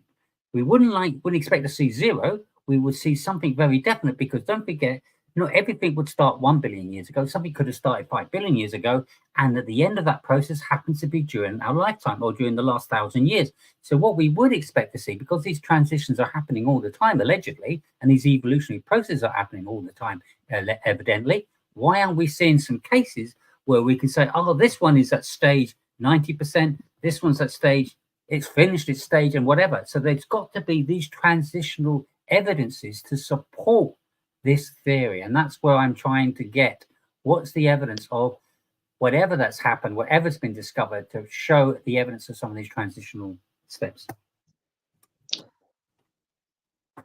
For instance, okay, I'll tell you something which is. Did that make sense, Carlos? Yeah, you're just asking me to provide the evidence for an evolutionary animal that has finished its evolution, like it's in its last stage. Although evolution does not finish at a certain point, it keeps going as long as life exists, as long as it can adapt to the as long as it can adapt to its surroundings. So it depends on two things. That's the case, but most of the evolutionary scientists have said that a lot of cases have finished their form from one form to another. So it's not like everything is still waiting to complete. Some have completed. I just want to know those cases that have been completed or close to complete, so we can then have some evidence to be able to then back that up. No, it's not like it's evolving from one form to other all the time. If it survives, like if it is well adapted to its surroundings, then it doesn't have to. For instance, take the example of a crocodile. Crocodile is well adapted to its surroundings, and it didn't evolve from the last, I think, couple of millions of years. I think it was it was in the same shape as if it were back in 2 million years or something like that. It still exists as of now. So evolution is not something like you have to evolve into a better species. If it is well adapted to its surroundings, it doesn't need to adapt it. So that's, I think that's where we're talking about cases where we do have some evidence to support this hypothesis of yours, because at the moment it just sounds very theoretical. Where we got some evidence to support it, convince me, because I'm not convinced at the moment by the way you explained it. Platypus, but you didn't Google it because you are afraid to show it on the screen. Just Google platypus. No need with ad hominems. Okay, you don't need to do that. That's completely out of order. So I would appreciate. No, I did provide evidence such as platypus, fish, and you are just calling it as theoretical. Haven't you ever seen a fish in your lifetime? A fish is a direct evidence of a transition animal. It can survive both in. Sorry, and a frog is a direct example for is a direct evidence for evolution. No. The only way you can prove it is when you can link the two from one form to another. Just because of other formations that share characteristics. When you have an animal that shares characteristics of another different type of animal, that's one thing. But to say that one form of animal is formed into another, that's a very different thing. And that's where I'm trying to go with this. Because of the variation of animals, there are going to be similarities, and there are going to be some shared characteristics that you may say is amphibian versus reptile versus mammal, whatever. That's possible, but that's not the evidence to prove the evolutionary process. It's a lot more scientific and more exacting than that. And that's what I'm looking for. I'm looking for these absolute transitional steps that can really nail it, that absolutely convinces anybody that's investigating to this, the evidence we got. And I have had some top scientists who studied this, and they are telling me, or telling the world, we still today do not have this evidence. So are they making it up? Those are probably theist scientists, those who support the God's existence. No, well, there you go. You jump into conclusions. Not all of them are theists. There you go. I'm just so glad you said that, because they're not all theists. No, those are someone like who believes in God and just want to, have. Some of them don't even believe in God. Some of them don't believe it. And in fact, Richard Dawkins, believe it or not, which is one of the strongest atheists I've heard for a long time, he even said he even admitted that at the early stages of the Cambrian experiment, with this whole thing over 1 billion years of this explosion. But the evidence that you can see is at least come to the conclusion. I think it's Richard Dawkins anyway. I apologize if I got the wrong guy, but I think it was him who said it. He said that the way that he sees it and the evidence he's got suggests as if these forms of bodies were just placed there, because he's not seeing the evidence of any kind of transitional process that he would love to see, because that would just really make the atheists have a very, very strong position. He couldn't see that, but what the evidence showed was more of that, and he admitted, even though he doesn't believe in God, but it looks as if they'd just been placed there. And I thought that was an amazing admittance. So it's not always the case that it's just, yes, we definitely have many atheists that also agree, who've very been honest, that they don't have an explanation for this. They don't have an answer in terms of any kind of form, change into another kind. They don't have the evidence. We do have many theists, that do agree with evolution and not just like Adam and Eve's story. So I can even counterattack you saying that we do have many theists, that you just make claims and you do not have an evidence for that. So apart from this thing, I do. Well, next week I'll can you put it in the comments? Yeah, can you provide it in the comments? I just said Richard Dawkins, by the way. There's one guy. I'll provide you some more. That's not a problem. Yeah, sure. Just put it in the comments. I'll just look at it after. I'll do that next week, because that might be a good little episode to do next week, and we can look at that next week. Sure. And then I'll give you a chance to provide some evidence, because I haven't seen a shred of evidence from you yet. So that would be good if you want to spend a week putting some evidence together, that would be lovely. Now, apart from this, I would also like to tell you something. Just because you do have your own definition of evolution, and just because you're denying the facts that it's not my definition, by the way. that evolution is false, By the way, you do it's have your by own the way, version of evolution. Cubs. It's not my definition of evolution at all. That is the reason why you're denying what I'm saying. Like, if you can just Google whether if a platypus is a transitional animal or not, why don't you do that? You do have your own version of evolution, so that it can align perfectly with Bible, and which might discard the evolution theory as a hoax or a bogus thing. So I'm not going to test you. What is evolution? no, that is what you tell me. I think you have all the answers. You tell me what is evolution. No, you do have your own version of. No, you need to tell me your version of your. You tell me what it is. No, you just made a claim saying that evolution is not this and it has to be something else, and all those sort of. So if you ask me, evolution is a fundamental biological. Okay, I'll explain it. It is a fundamental biological process that refers to a change in heritable characteristics of biological populations over successive generations, and it depends on two things: natural selection and environmental pressure. So this is what the evolution is. It doesn't mean it has to change into other species. If it is well suited for its environment, it doesn't change. For instance, take the instance of a crocodile.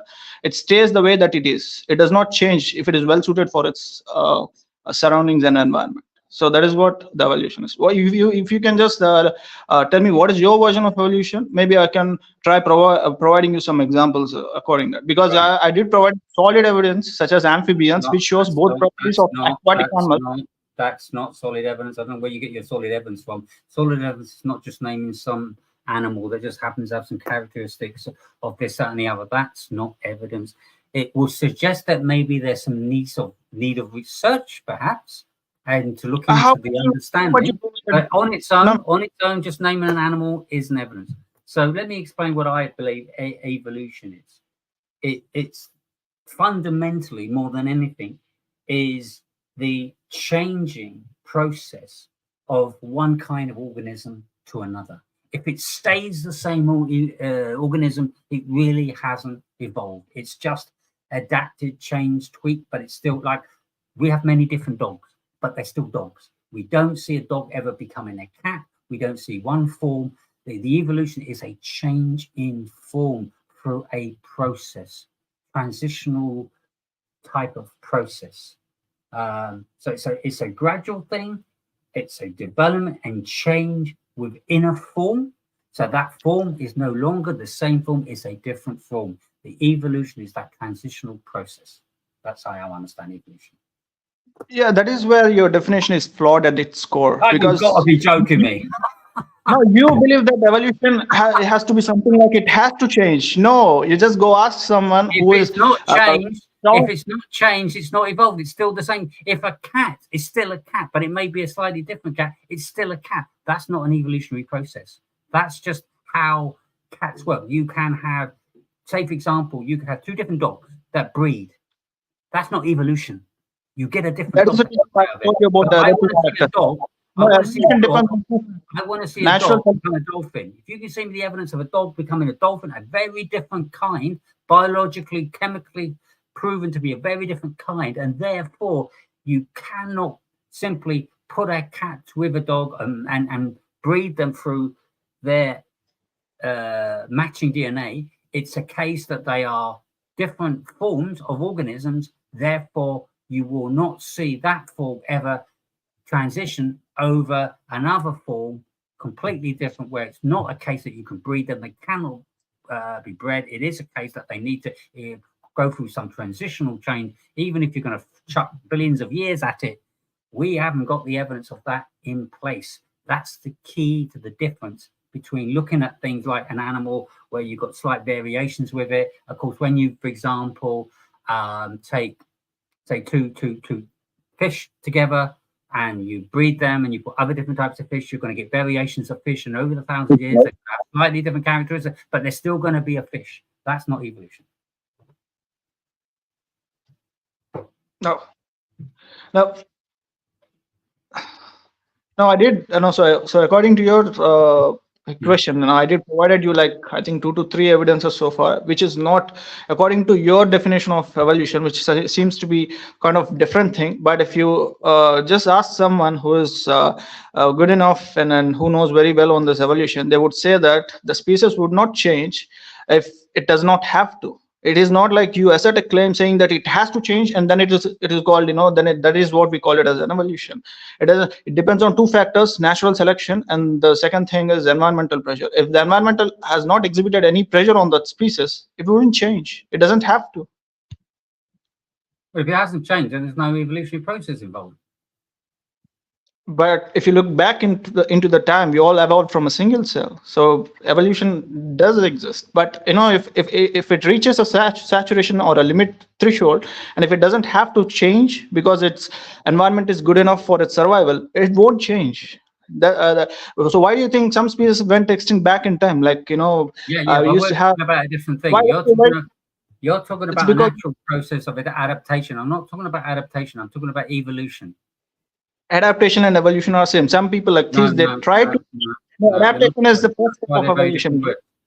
No, adaptation is like when you see, like, I think a very good example is the finch. I think finch was done as a good example of, you know what a finch is, yeah? When you look at the finch, you could see over many years, you see some slight changes in the beak, and it is to do with the environment they live in and so on and so on. And there is some internal changes to the look and feel of a finch, but my point is it's still a finch.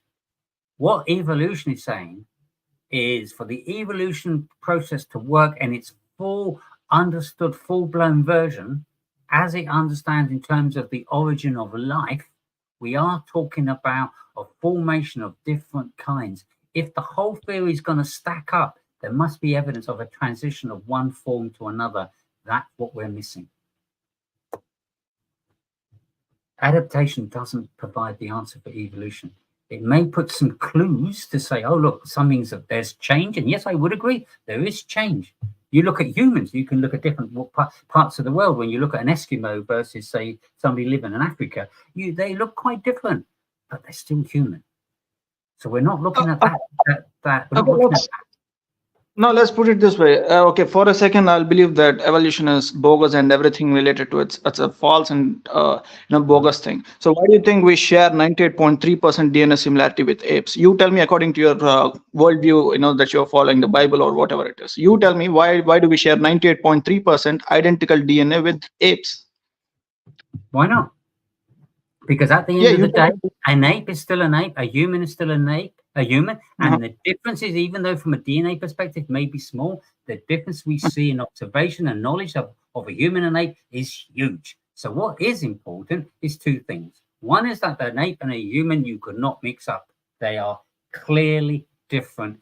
You wouldn't really, you would have to really be psychotic if you can't spot the difference. And the second thing is most key piece of this, we have never seen an ape-like man. We haven't seen a sort of transition of even if because if the so-called millions of years have already passed, why haven't we seen some examples of some form that is a half man, half ape? Why haven't we seen that? We do not see any examples of any ape, chimpanzee, no matter how close they are in DNA, have any transitional stage where they are somewhere sort of caught in the middle, where they are part human, part man. They're clearly ape or they're clearly human. This distinction is still absolute. And that's why it doesn't matter if the DNA is similar. At the end of the day, it's not the basis of it. It's the fact that you do not see the transition from one to the other, irrelevant of whether the DNAs are quite similar, because the distinction is really, really huge. I hope you know what a DNA similarity is, right? Because if someone wants to prove that you're a child of your parents, they'll do a DNA check on you as well as your parents. And if the DNA similarity is 100%, then it means that you're actually the child of the parent. It means that DNA similarity proves how well and how close you are to the ancestors. Okay, so if you go back in time, add thousands of years, millions of years, and if you go back in time to where the DNA similarity is 98.3%, it means at a certain point of time the ape is one of your ancestor. It's as simple as that. I don't understand why you don't. Not really. Not as simple as that at all. You just tell me why it is not true. You're being very, very simplistic to try and help your cause. But what you need to do is actually show the transition. You need to have the evidence of the transition, because if this transition is something that's already taken place, we should see some examples of something in between the transition, because they've already taken place. Because if we've already got humans and we've already got apes, then surely... No, before... One second. I really would appreciate if you could just sort of curb your enthusiasm a bit and let me try and finish my sentences. So if we had this example, we could clearly say that if that was the case, even we're going to go back so many tens of thousands of years, whatever many years you want to throw at it, where we have clearly we got apes and we clearly got humans, and if you're seeing apes have transitioned, or even say for argument's sake, some apes have transitioned to humans, maybe not all of them, I don't know. If you're saying that they're our ancestors, you kind of suggesting that all apes are making that road to become humans. That means the apes that we know today, somehow through those generations, will eventually they'll be humans. Why, therefore, have we not got any single example of a part ape, part man existing? That would be the best way to prove your point. Because if there is no case, and there isn't as far as I'm aware, then they're still very distinct despite the similarities. So, yeah, I again have to remind you of two things. The first thing is the transition did not happen last year or 2 years ago. It did happen millions of years. That is the reason why you do not see the transition. That's the first thing. I've already mentioned you the fact that on a cosmic level, everything takes a lot of time. It's just not like 1 year ago, it just happened, or 2 years, or maybe 100,000 years ago. It happened millions of years ago, where you used to have a common ancestor between an ape and a human. Okay, that's the first thing. Ape, it's and the third thing that you're talking is about. I think you're talking about the half ape and half human. Evolution doesn't work. All your beliefs are all just flawed at its core. It happens biologically. It doesn't happen like you see a half man. The upper part of the body is a ape and the lower part is a human. No, that is not how evolution works. I'm just like going mad, listening to all these things like half ape and half human. And you don't see such kind of transitions anyway. And exactly. How did it actually happen then? If we don't have a because this is the problem you've got. You're saying there's no evidence of these transitions. So an ape is all what? Sunday is an ape and Monday morning is a human? Because if he's not that instant, it has to be transitional. So explain that transitional process to me. You meant to say that, are you just referring to the transition between an ape and a human?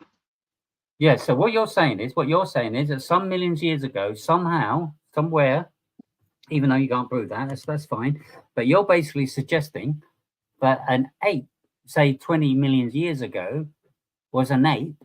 And then over time, some of those apes, through the apes. So just explain to me, how does an ape become a human? How does that physically work? I'm really puzzled. Struggling with this. Okay, I'll tell you something. I'll make it very clear. We used to have a common ancestor between an ape and a human. Okay, there was a common ancestor between an ape and a human. Okay, ape is itself a different thing, and just like you went to your cousin. Sorry, why don't you just call it a thing? What is this thing you're saying? Ancestor. Ape and human used to have a common ancestor. That is what I'm telling you. To be more precise and clear. Yeah, common ancestor. They used to just like you and your. Okay, I get you. What common ancestor is this? Can you just help me out here? What common ancestor is this? Do we have a name for it? The humans, I think Sahelanthropus.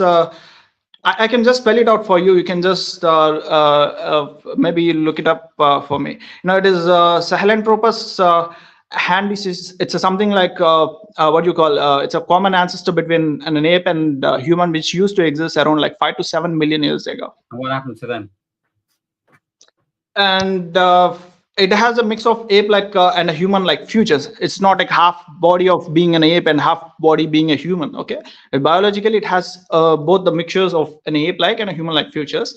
And it's a small brain case. Its small brain case is much similar in size to that of a modern apes, but but its face is flatter and it has small carnines, which are more similar to later hominins. So. You seem to have quite a good idea what it looks like. Have you got a picture of this? I can just spell it out, the name for you. Maybe you can just look it up, because I cannot share the screen from my end. You can put it in the private chat. You can type just in the private chat. Just a second. And they used to exist in Central Africa. For your, yeah, I'm just pasting it in the private chat.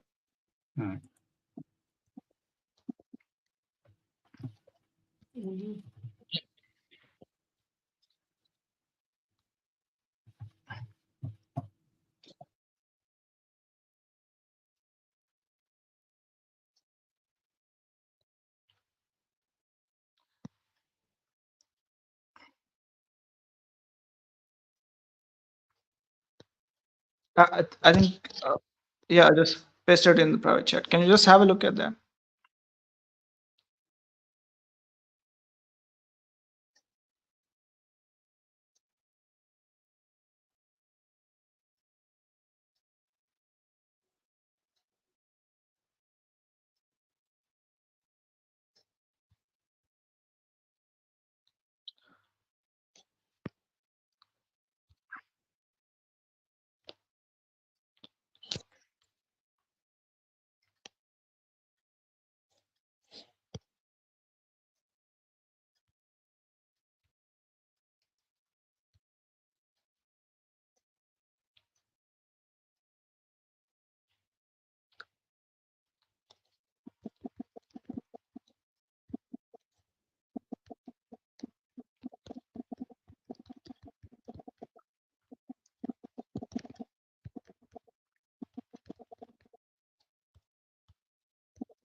I was on mute. Sorry.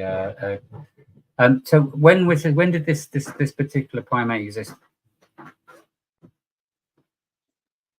It happened like around 5 to 7 million years ago. And when did it stop existing? Yeah, it happened around 5 to 7 million years ago, and after that we had another, ancestor. One step at a time. So it was 5 million years ago, say roughly. And when did it stop existing? You mean the point at which it went extinct? Yeah, it's around 6 million years ago, and then we had our another ancestor, Oriontogenesis. Right. So let me just get this right. You're talking about something that's 5 million years ago, or 6 million years ago, and then it stopped existing, let's say 5 million years ago. So whatever time that it existed was some millions of years ago. So if you've got some species that existed millions of years ago, you're going to have a huge lot of trouble trying to prove that it even existed. So what's your evidence that it even existed? Fossils. What fossils exist at 6 million years ago? What's aged? Because there is nothing that's aged 6 million years ago. So that's going to be your major contention. And you can do that for next week. Let's see if you can provide evidence to prove that there is evidence of such a thing existing 6 million years ago. I think you know Chad, right? Huh? I mean the place called Chad. Yeah, the nearly complete cranium known as Tormia was found in Chad. I know the one that you're talking about, the 7 million years ago, the species which went extinct 7 million years ago. Fossils was found in Chad around like 7 million years ago, which was okay. And it is a mix of ape-like, human-like features, with having a small brain as well as a flat face.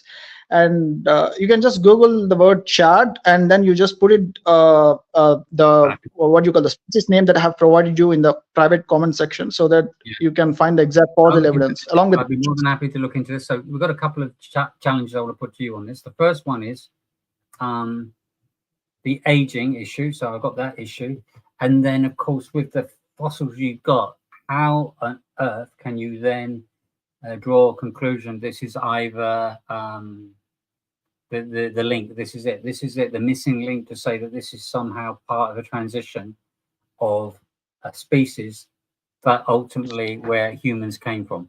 So you've got to provide a way of linking that. You can't just put it as a theory We got to see what's again, if you've got evidence that something for a fossil existed that many years ago, you should also have a fossil to see something that showed the transition of this primate becoming human, because it doesn't happen overnight. As you said, it happens over millions of years. And if it happens over a million years, it's a transitional, gradual process, not a thing that just instantly happened. So we should see some evidence of that transition. Fair enough? Maybe that'd be your homework. No, are you asking to provide me the evidences for the transition that happened over millions of years, or are you asking for a modern transition, the evidence for the modern transition? Let me start again. You said that this species, primate, was extinct millions of years ago, okay?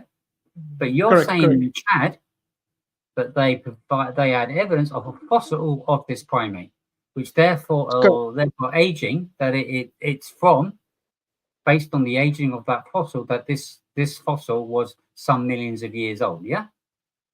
Correct. Taking one step at a time here. Now, if you've got a fossil of this primate that's that million years ago, for this to connect to a human, you therefore should also have primates that are further down the road, or whatever the next step is to move this in the direction of a human. So you've got to do the link. It's no point saying, well, there is this species that may have some appearance or characteristics of a human. We can certainly see many apes have many characteristics of human, but what we don't see is any kind of hybrid. We see very distinct kinds between an ape and a human. We don't see anything in the middle. So if this is some part of a transition where apes are through some form of evolutionary process, then through that process, we come to the human being, then surely we should see some form of transition to link the two. You see my point? Yeah, I did pass it all the links that you're asking in the private chat. All right, we'll look into that. So your homework is to provide the evidence of these two things for you, if you're okay. One is provide the evidence that you got the aging, right? The number of years, so many millions of years ago. That'd be the first thing. And the second thing is, how have you connected this? What is the scientific evidence to prove that this is somehow connected to humans, and there is a direct link in how we as humans existed, and that we existed from these ancestors? You've got to provide a link. Just because there's similarities isn't enough to prove it was a direct link, and that's my point. There's got to be a better way to prove this, and I will certainly happily put forward the reasons why this simply cannot be the case, and I'll do that for next week. Yeah, is that fair enough? I'll tell you. Yeah, but before concluding this, I would like to tell you something. So every topic that you pick, whether if it is molecular biology, the one that you're having it on the screen, or whether you talk about astronomy, or whether you talk about anatomy, the comparison of a human's skeleton with ape's skeleton, or whether if it is embryology, every topic is a big ocean in itself. It's just not like me reading a book in 3 months and saying that God did everything. It's so easy on your side. But on my side, I have to read like 10 to 12 books and then come back to you and then say that this is what the link is and this is what the link is. Not a single person, not a single human can do that on earth. Okay, every topic is a big ocean in itself. Okay, it's a very tough job. On your end, it is very easy. You can simply say God did everything and I don't have to do my homework. That is it. So if you want to really no, that's not how we work here. We have a stream on Fridays. We have a stream on Fridays. We have a stream on Fridays. 1 second. Let's do this one step at a time. So yeah, go ahead, please. So here's the point. I don't know what Noah you're going to come online.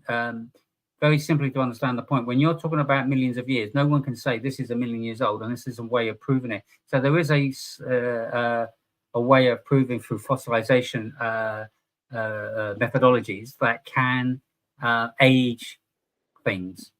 And my question is, how can you? What's the evidence to prove that these so-called fossils are these so many millions of years? So that'd be my first challenge to you, because I'd say that that's not accurate form of aging or fossilization. And the second thing is what is the evidence that's ever provided to suggest the actual link. Not that you're expected to go through millions of books, but somebody would have done it. What's convinced you personally that that particular ape over time is the root, if you like, the ancestral root to humankind? That's what I want to know, how you can provide that evidence. What's convinced you of that? No, I can provide you two things. The first thing is dating, which includes stratigraphy. Stratigraphy is nothing but the study of the rock layers and their order of deposition.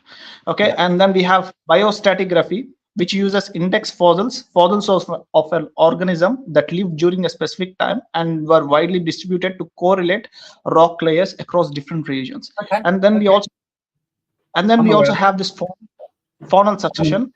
Yeah, I am actually aware of this. So the issue you're going to have is how to prove the aging process, the aging calculation. It's massively flawed in my book, and I've seen the evidence for that.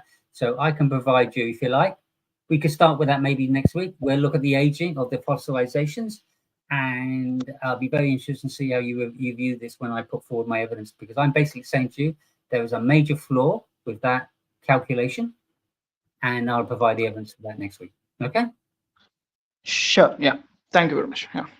All right. Thanks for your time, Carl. And yeah, if you could just be a little bit more respectful going forward, would be appreciated. Not trying to knock you, but you know, we've got to try and keep it civilized, mate. All right. Appreciate your time. Yeah. Yeah. Take care. So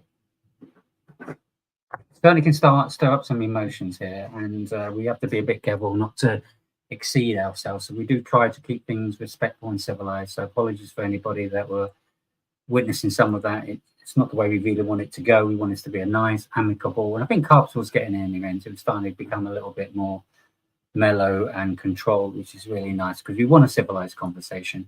It's not about proving you're wrong, I'm wrong. We want to get to truth.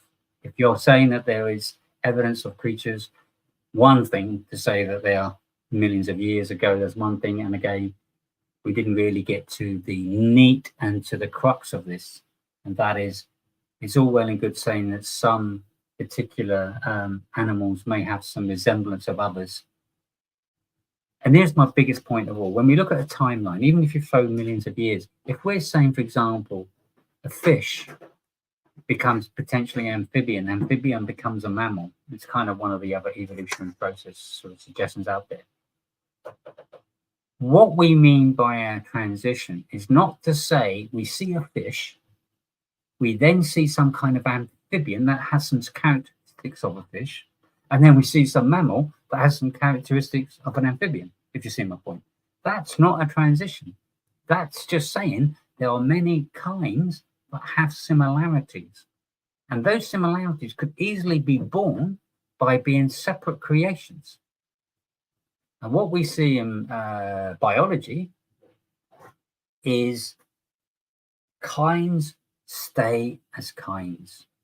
We do not see anything within the way that we look at biology. We look at the DNA, the chemistry, structures of cells, and everything else that goes with it. We do not see any evidence that shows the transitions, and this is the key to this, the transitions.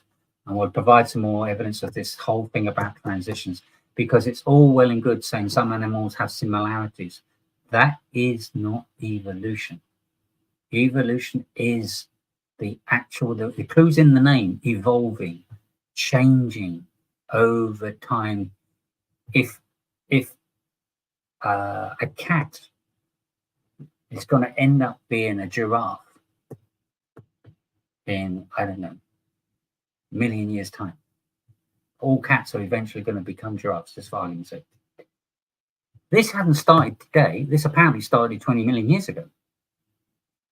And if we already see giraffes and we already see cats, and the fact that this happened millions of years ago, unless I'm going to Lally here, why aren't we seeing, therefore, some cases where we're seeing a clear case of creatures, kinds that transition into being part cat, part giraffe, and where when you look at the DNA and you look at all the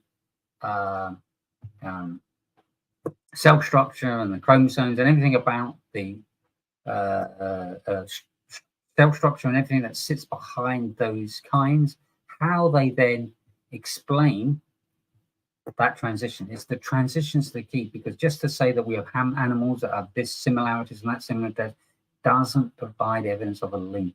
It just shows there are many creations. The Bible talks about the creation of all types, animals, etc., etc., etc. It actually talks about this, the creation of the earth, which is another topic we could look at. Certainly, there was a whole thing about the young earth. We could look at the young earth, that because the earth itself can only be 6,500 years old, how on earth could we have animals that are 60 billion years old or 4 billion years old, millions of years old, wherever it may be? It's just simply not true. And the reason for that is the whole fossilization methodology of aging fossils is massively flawed when it comes to this form of aging. And we'll definitely cover that next week if we can, or if not, we will definitely, because I am a bit busy, but we'll definitely cover that in the topic in the very near future. We'll try and cover it next week, Carbs. If I don't manage it next week, I will definitely bring that up soon. Because again, when you see the absolute evidence of these things and you see how clearly they are flawed, then you've really got to rethink. And again, it goes back to the same point. The evidence does not point to these transitions of different forms. It points to the fact that there is incredible complex sophistication through a process that doesn't involve a sort of random mutational evolutionary process, but that it comes from intelligent design and order. The complexity of a cell to everything that we see in life, the whole thing is just so incredibly super complex. It really does point to intelligence behind it. That's really where science is becoming more and more convinced of, is the intelligence behind these things than the randomness. The random side of things are becoming less and less the more they're starting to see how incredibly complex things are. Even the fact that we can't make simple cells from a single cell because it's so incredibly complex, because as I mentioned, the whole structure has to be changed for it to adapt to those changes.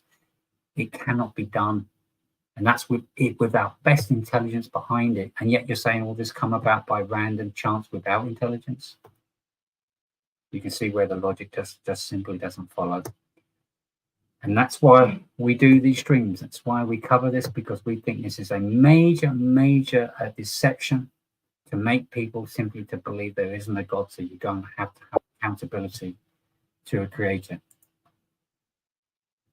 Now, I will let you on, Noah. Time is running, but yeah, if you want to have a brief, so we need to be respectful, but by all means, pop on. If you've got a quick question, welcome. I'm just going to put you onto the stage now. Hi, Noah. Hello, how are you? How you doing? Yeah, you hear me? Not well, but just about. You're a bit faint. Do you hear me better now? That's better, yeah, yeah.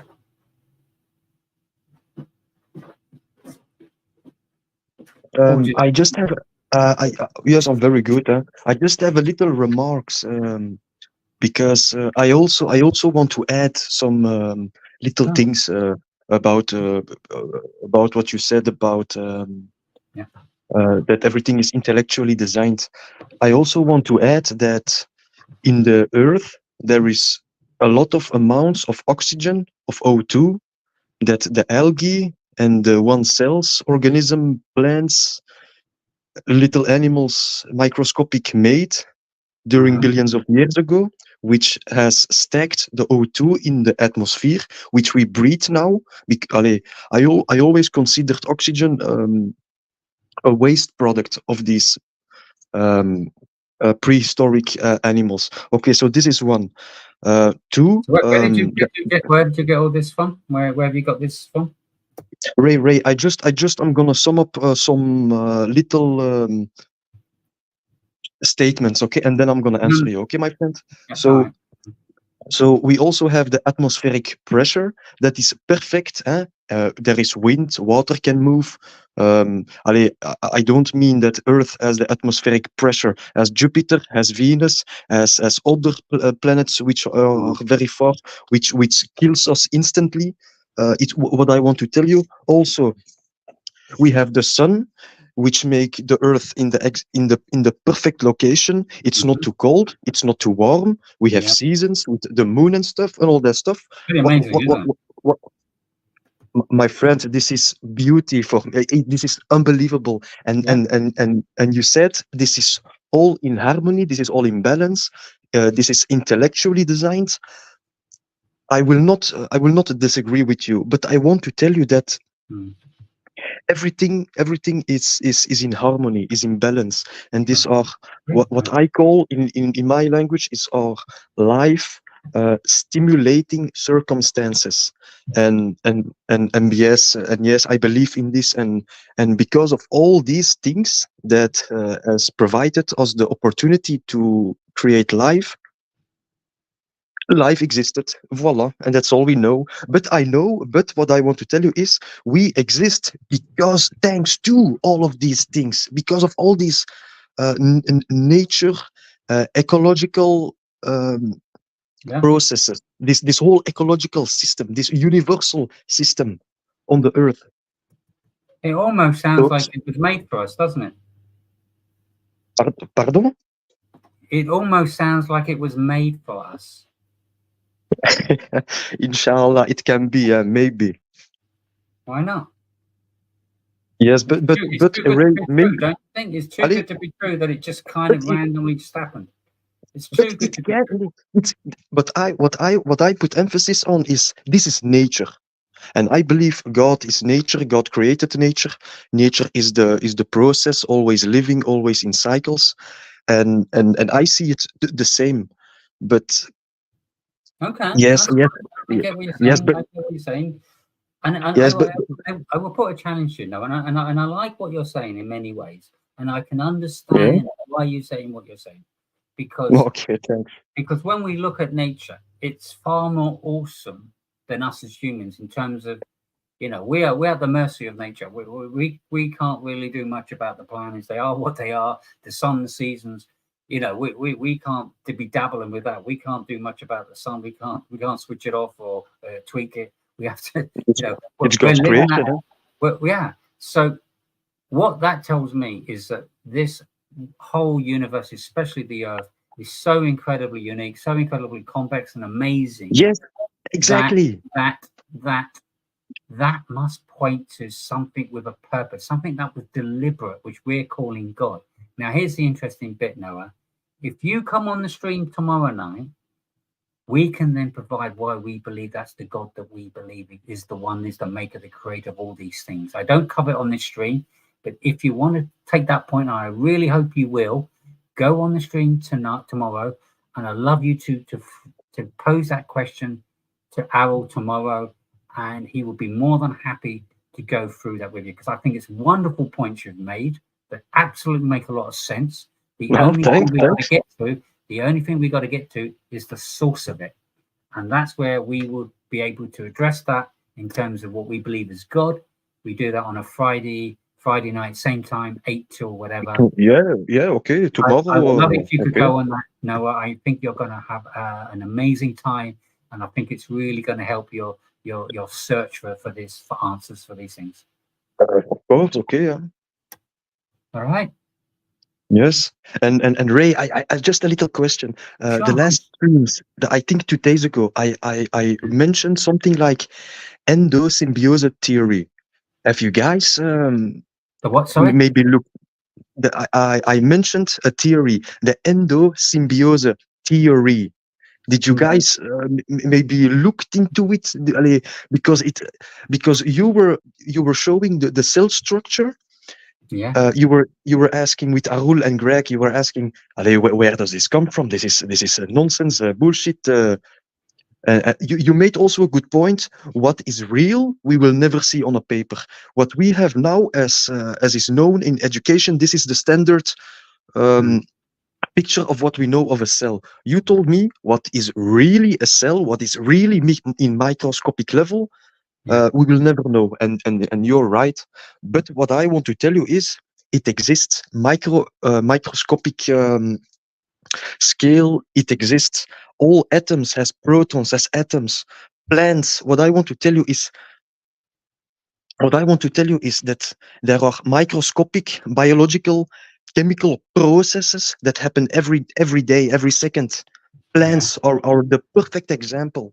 And for me, when I look at a plant, this is for me amazing. I can almost imagine why people in the past worshipped plants, because because we are a product of the plants. What I want to tell you is, Yeah, I would be very, and very careful the way you're approaching this, just because many don't forget, of course, plants are very different. A plant isn't, you can't go up to plant and get advice from it. It's a very different form of living matter. So it has much limitations, but what it does for a simple purpose, and it's a very, very simple purpose. It's not huge, but yet there's incredible complexity behind it. Plants don't do a great deal, you know, they kind of just exist, they grow, they die, they regrow. I mean, obviously they give out oxygen. they are organisms just like us. They No, they're make not. glucose. Just they make. They're very they- plant. There is a they- big difference between a plant and a human. Huge. you know, Ray, 2 days ago I told you about the endosymbiosis theory. I told you guys that this theory shows the origin of how plants and animals existed. This theory shows how mitochondrion and chloroplasten existed. Chloroplasten are the energy source for the cells of plants, and mitochondrion are the energy source for cells of humans and animals. And that is what I wanted to tell you. But I think you guys you didn't understand me quite well, or maybe I was not very comprehensible.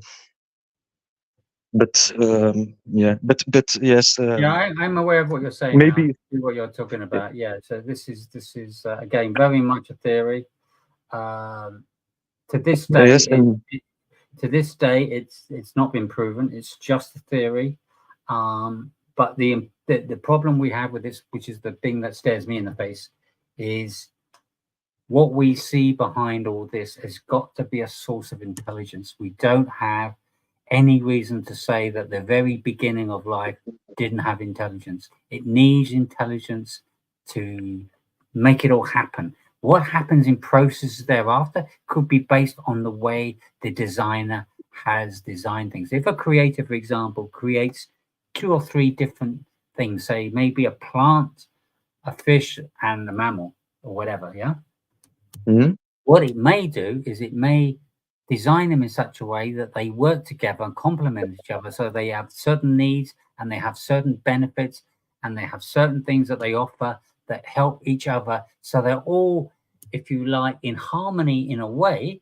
But that doesn't mean one of them is any necessarily the origin of the other. They just have a purpose, and it's all down to the, if you like, the DNA code, if you like, the code that sits within the structures, the cell structures of these different kinds and different species and different forms of life, that give you the key to what and how they operate. What it doesn't give you is how they came about in the first place. Because when you look at the universe, how incredibly sophisticated the universe, how incredible everything is, how amazing it all, as you say, connects. The Earth has to be a certain axis. It's so fine-tuned, which is all part of this epistemology, you know, view. It's just so incredibly fine-tuned. That absolutely screams out some kind of intelligent designer rather than not. To say this somehow. Ray, I give you 2 options. I give you. Let's just think about a thought experiment. Imagine. Put yourself out of the world. Imagine no words. Imagine no people. Imagine the earth. Imagine there are people. All the people, but they can think and they can say, okay, we exist.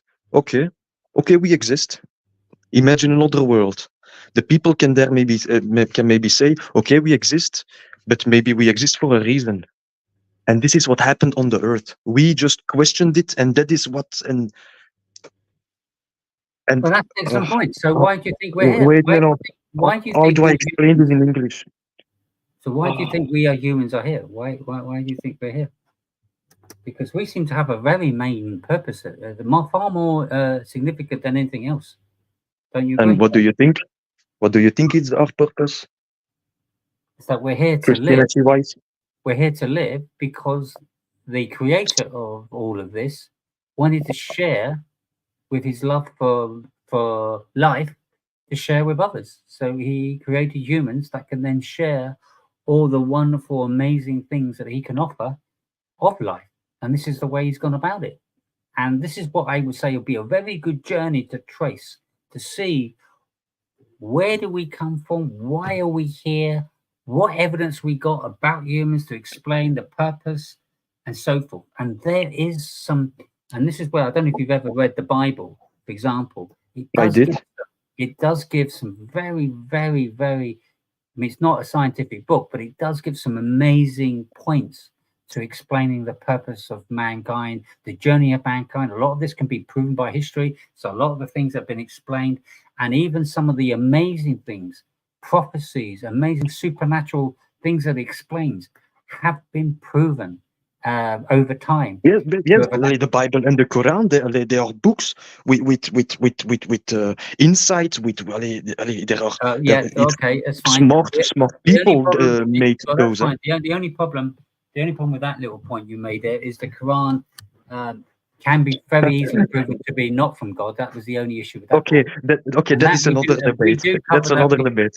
Yeah. That's not for this session, but we do that on a Wednesday. So if you want to talk about the evidence that of Islam to prove that Islam is not from God, that's on a Wednesday. We can debunk that quite comfortably. But from a Bible point of view, just to say this, on a Bible point of view, if you want to explore this, which I highly recommend you do, come on Friday tomorrow. That's the stream to take on that challenge, and I love it if you could. Okay, Ray, can I just tell you one more thing? Yeah. 2 days ago, you showed the cell structure. I want to also to tell you something. So because we made a lot of thought experiments. So can you imagine the first cell, like 3 billion years ago on the Earth? The Earth was only with water and with toxic gases and stuff, and there were microscopic one-cells organisms in the sea. Can you imagine these cells? And let's think now. Let's not talk. Let's just think. What I want to know what do you think is what your opinion is.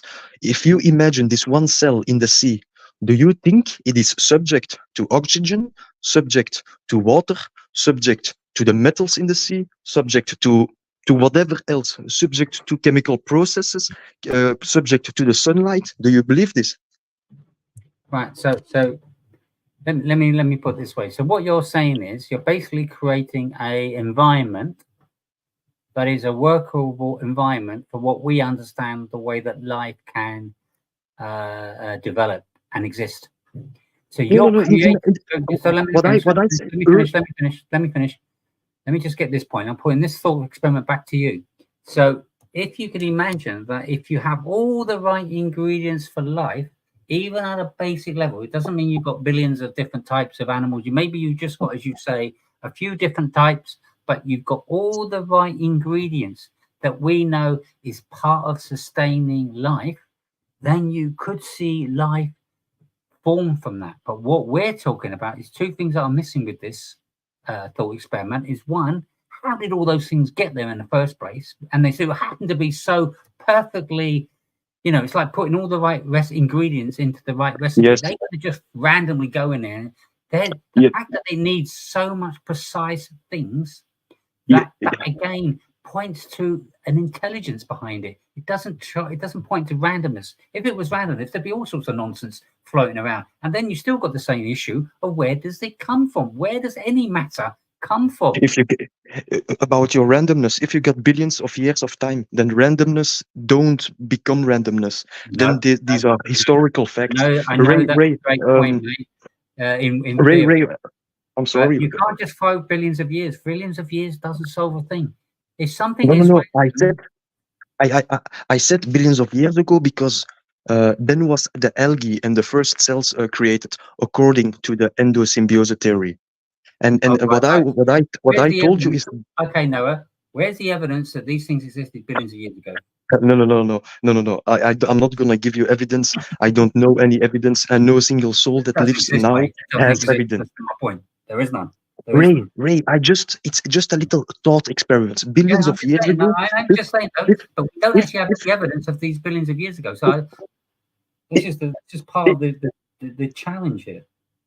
If you look on We can throw loads of theories. I could throw a theory that could sound plausible to explain life. I could come up with one, and it could sound very sophisticated. Put loads of drawers. Ray, I just want to come to a point very simply. Can I please come to a point? Okay, go on. I'm sorry, but you're talking about details. I'm sorry. What I tell you is, imagine Earth. There are no volcanoes, there are no land. It was the beginning phase of the Earth. Uh-huh. And it's like billions of years ago. And back then, the Earth, it was filled with gases from volcano eruptions. And there was only toxic gases in the air. And the sea, it was the primitive form. Just imagine the Earth billions of years ago. Just simple that. What I ask you, my first question, it was, if you can look, and you told me there was a little types of these organisms and randomness and okay, yes, look to the little first types, the original cells that has created all the plants and all the humans and all the animals. So now I repeat. Do you believe that these little cells are subject to sunlight, subject to oxygen in the water, subject to the metals and the oxides in the sea? Yes. The problem you've got with this is there's one huge leap to go from basically some activity of simple cells. I mean, you still have to explain where all this came from. It just happens to be so coincidental you've got all the right ingredients there. That's a little bit too far-fetched for my liking. It sounds a little bit as if there was a purpose and why those ingredients were there. That means you said randomness. You said why they come all on the Earth. Yes, I understand. 1 second. Yes, but yeah, okay. 1 second, Noah. Let me finish. Let me put my point up now. So my point is this: you're talking randomness, but really you're not talking randomness. You're being very precise about you need the sun, you need the oxygen, you need this, you need that. You're being very, very specific. Because this was the first circumstances in the world. I'm going to have to mute you. You can't just keep interrupting every time I'm in mid-sentence, okay? It's just not the way we do things here. It's just not a very good way to have a good set. And I think you're a very sensible guy. So can you just try to just be a little bit patient? Yes, okay, but you repeat, and then I try to I'm going to make my point. help you. Covering it on your. So let me finish my point. You can always make your point after my point. When you're talking about very specific things, you're actually not saying something that's more random. You're saying something more deliberate. You're talking about, well, it has to be this, and if this was this, and this was this, and if these things were together, because we know how all these things operate, it would create some form of life, some kind of reaction, and we would see some evidence of something from it. But what we wouldn't see from that, which is one huge leap, is to go, doesn't matter whether you put billions of years to it, what you have no evidence of is something like that could then form all the different species of animals we see today. Even if you throw billions of years of it, the reason why we have no evidence of that is because we see no cases of transitions of any form of anything forming into another kind, because that's what you would need for those little chemicals or little amphibians or little whatever creatures you're talking about. No, I talk about one cell. Yeah, whatever. That's what I'm saying. Even one cell, for one cell to form into a group of cells, to form a life form, is a big, huge jump, massive, and we've got no evidence of that massive jump. That is the bit that's missing. You're throwing billions of years is what atheists do all the time. They just throw billions of years when they got this big gap. Just throw billions of years. Somehow the billions of years are going to solve it. Billions of years doesn't have intelligence. Billions of years has no part to play in the actual workings of life. It's just time. It's just not the actual working itself. When we see anything with complexity that we see even in a basic cell, which has billions of DNA code at a basic single cell level, this all points to intelligence. I don't see, why don't you look at the intelligence side behind it? That as the source, rather than just saying, just give it billions of years and somehow through those billions of years, you get the final result. That's really what I'm trying to suggest to you. Maybe look at it that way.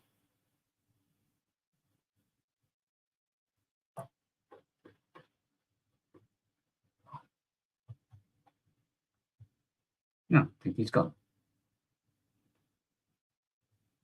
I'm not sure what happened to Noah there. So I think he probably didn't like my response. So this is a very important thing with atheists. If you're going to start looking at taking something from a basic form and saying from that form you then get all these other forms of life, we have to see how that physically works.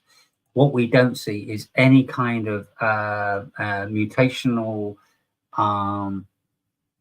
evolutionary process that does this level of transition, even if you throw millions of years, because if we have the case, we see some evidence of some form of transition, because those millions of years, like you said there, we talked about chimpanzees to humans. Why, therefore, do we not see some cases? Because the million years have already passed, where, because we've got humans, we've got apes, and if apes were millions of years ago, humans are million years ago, but apes were 10 million years ago, say, and humans came about 4 million years ago from apes, then why can't we see some cases of transitions by now?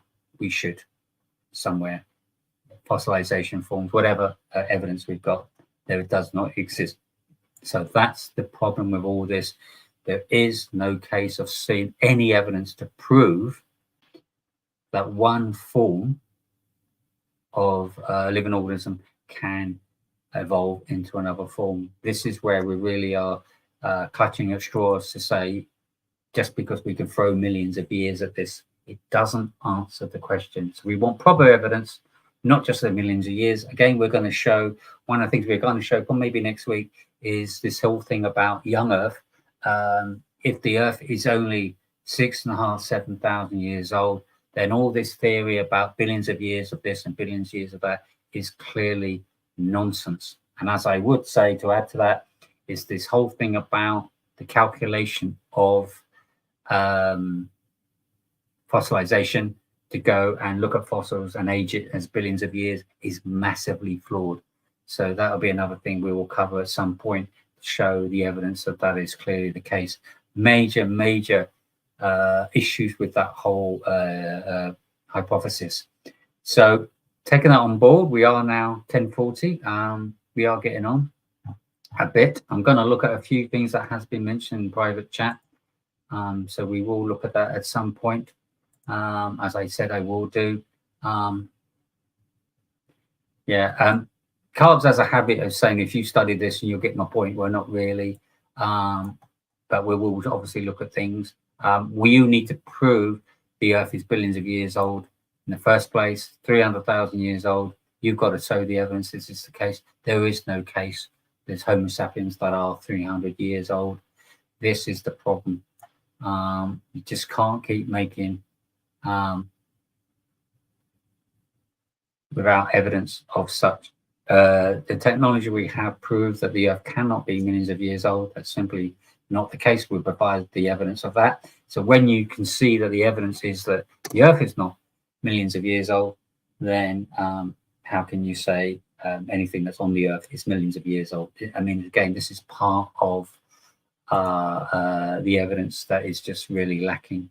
But do come back on next week, and we would love to hear your points of views on this.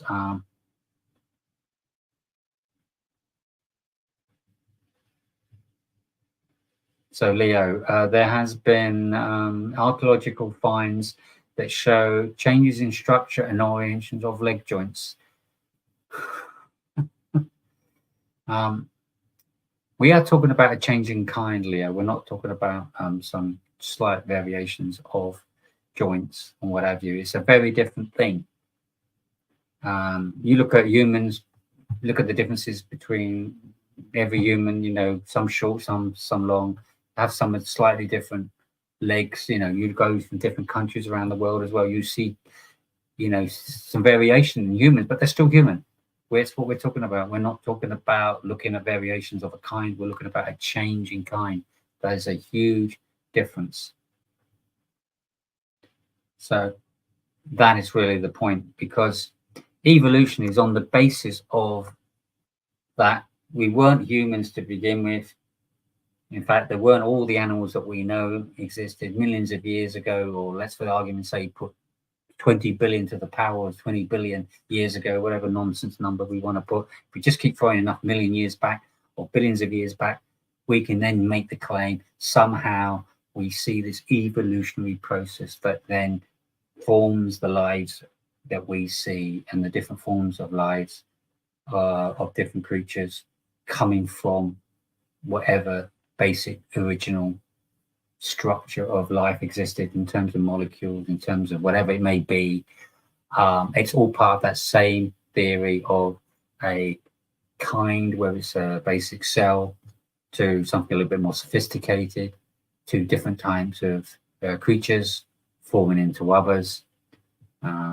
Why don't we have any evidence of that transition? There should be millions of transitional examples around, because we've had all these billion years that have so accordingly existed and passed now, that therefore we should be able to have a look at examples of that. And that's the point. We have none. We have none. Zippo, newt, zero cases.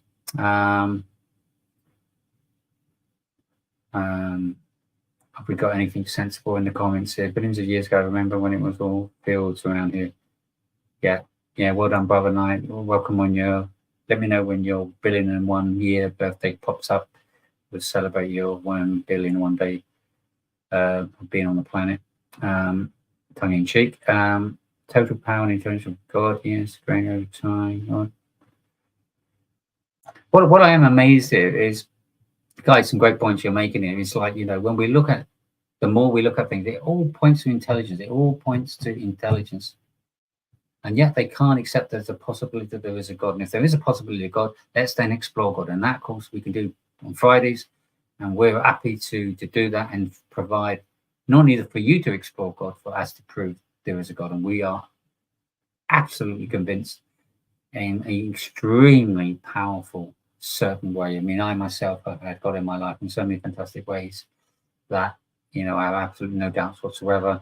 Everything within the Bible has really been solidly backed up and supported and proven, like any other book. So that's why I believe in the Bible, and I believe that's the word of God, because of the content and all the historical support behind it. It all ties up. And again, as I say, when you go down that road, by all means join tomorrow Friday streams for that. We're going to stick to atheism here.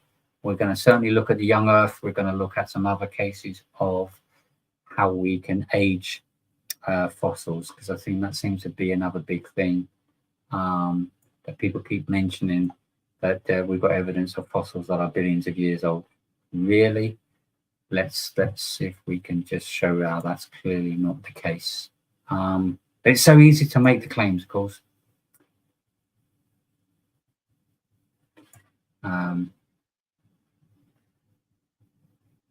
Yeah, I like that, John. Use my glasses. Evolution makes God look better. Anyway, there has been archaeological finds. Oh yeah, we've read that.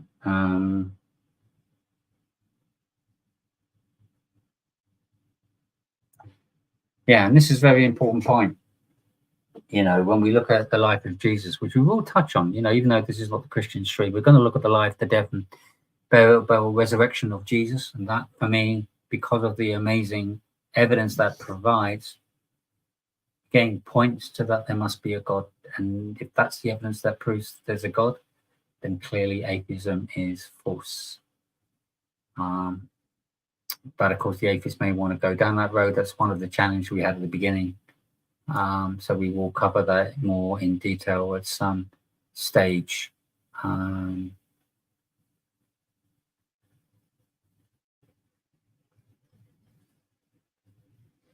Yeah, that's I hear everything. This is so unbelievable. Some comments I hear. If you take a Rubik's Cube and you try to answer possibility before solving it, and then to know in the right order to solve the Rubik's Cube, it's fine. You're right. You're absolutely right. Same goes with a single cell. Here's the only small problem with that. and rather strange argument is, of course, a single cell doesn't go around trying different combinations itself on its own. It just simply doesn't do that. So it doesn't go and tries all the possibilities to create a different form of life. And if it did, we'd have evidence of it. So what you're not seeing is understanding how cells work. Cell structures have a very specific DNA, and that DNA is to replicate its own same type of cell. And as we know, as the cells grow, then the DNA through those cells create a certain form of life, and it's very specific, very, very specific. If you have the cells of a human, like the original cells that are part of the the beginning of life, when a man and woman conceives a child, when they first consummate, and you have your original cell or cells come together, that process then works within itself based on its code to produce a human life. And it will not produce anything else but a human life. It won't produce another form of life. It will always be a human because it comes from a pair of humans. Very, very specific, and it's very, very organized to work a very specific way. And that's because of the incredible complexity and code that sits within those cells and molecules to work a certain way. This again shouts out design, purpose, intelligence. To me, not some random thing. The way you're talking about it is basically like saying getting loads of cells, getting all the DNA together, and somehow all this DNA just chuck its cells between each other, pass, fail, pass, and eventually after billions and billions and trillions of combinations, eventually works out, oh, that's sussed it now we can produce life. And if it was going through that random process, I think you would have a bit of a mess going on there. But again, when we see the way that it structures and we see the evidence, even through microscopic and all the scans that are going on, when you go into the detail, you can see very, very, even when we look at the DNA, the coding is very, very precise. Everything is very orderly. It's not like, it's a bit like, think of it like a computer program. You write out all your code. You're not saying throw billions and billions of code randomly into a program and let's see what pops out at the end of it. It's more of a case we're seeing consistently that the code is very precisely written, very purposely written, deliberately written a certain way. The code is there for a very, very clear purpose that once you run it, when a male and female sperm comes together, fuses with the egg, they become one structure. That structure has very precise code to do one very specific thing, is to form a life.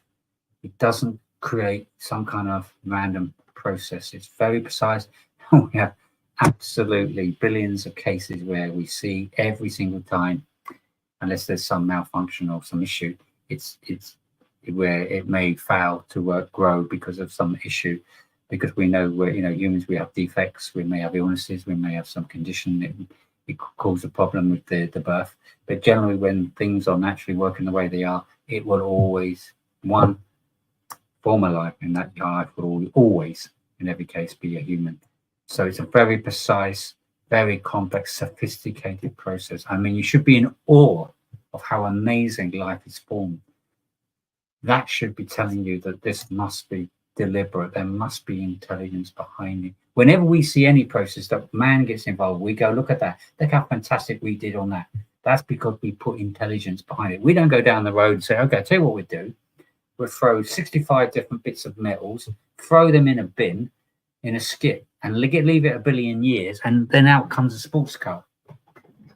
Oh, if it didn't work in a billion years, let's put another 20 billion years. Eventually a sports car is going to come out of that skip. It's just never going to happen. And if you can't get past that basic logic, that when something is so sophisticated, so complex, the chance of randomness becomes even more to the ridiculous.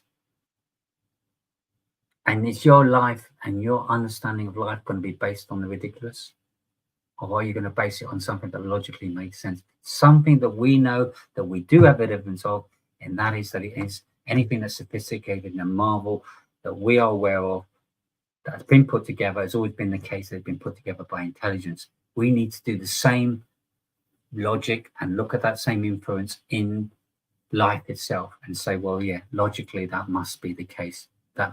Intelligence must be a very, very good, if not the best by far, explanation, because nothing else really has any substance to really claim when you look into the detail. And that's what we're happy to do. You know, that's why we got the Atheism stream. We're going to look at your cases. We're happy to look into the detail. And we are very confident we can prove to you that atheism and agnosticism as a worldview is simply does not hold water when you really do look into the detail. I'm going to probably stop now. It's quite late, and I have actually not been well for the last, I don't know, number of days, so I'm struggling. I do apologize if that's been evident a couple of times during the session, but I hope you've enjoyed it. Thank you so much for everybody that has been so gracious with your kind comments. And again, I cannot thank you so much for all the support of you guys every week, every session you're out there, you're in the streams. You know, really big thank you to Unique. Thank you, Andrew. You know, all you guys, Unique and Cherokee, of course, never forget you. All you others, I apologize if I missed you. Anybody, Christine King, John, you know, appreciate you every time, Andrew. Again, thank you every one of you for all that have been supporting and participating. And some of those have been very good at doing a little bit of monitoring on one or two individuals. And, you know, where you're going to silence somebody or whatever you feel you need to do, that's absolutely fine if you've got a good reason for doing it. I do trust you guys, for those who've got that permission to do moderate the stream, because we do want to be careful that we don't have any kind of inappropriate behavior or anyone that's really not genuine about their reason for joining the stream. So again, big thanks. As always, we will finish in prayer to give God thanks. And again, thanks everyone for joining, and see you next time. Dear Father, we thank you again for everything you've done. We are so amazed and in awe of how incredible, complex and wonderful and amazing and incredibly brilliant this whole universe is, and how incredibly precise it is. Again, pointing to some intelligence far beyond what we have. As intelligent as we are as humans, is still not even a billionth of a percent of the level of intelligence that would be responsible for what we see around us, Lord. And that's how we're so thankful, and the way that you've provided the evidence for those who truly seek you, Lord. We have found you, and we are really hoping, Lord, that others on this stream, even with their very anti or non-God views, will start to see and think more seriously about their views, and really start to see that intelligent design, you as a God, as a creator, makes far more logical sense. And then from that influence, Lord, from that step, that they could then take the next step to explore the real you, Lord. And as we say, Lord, we do that ourselves to help you, Lord, through what we can do by having that on a Friday, that we can then, for those who want to take that next step to explore you, Lord, they can then get that benefit on a Friday night as well. And we thank you, Lord, for allowing us to be able to do this and serve you in this amazing way. And as always, we thank everyone on stream. Bless them all, Lord. Thank you and all, as always. In Jesus' name, amen. All right, guys. All right, everyone. Take care. God bless you all.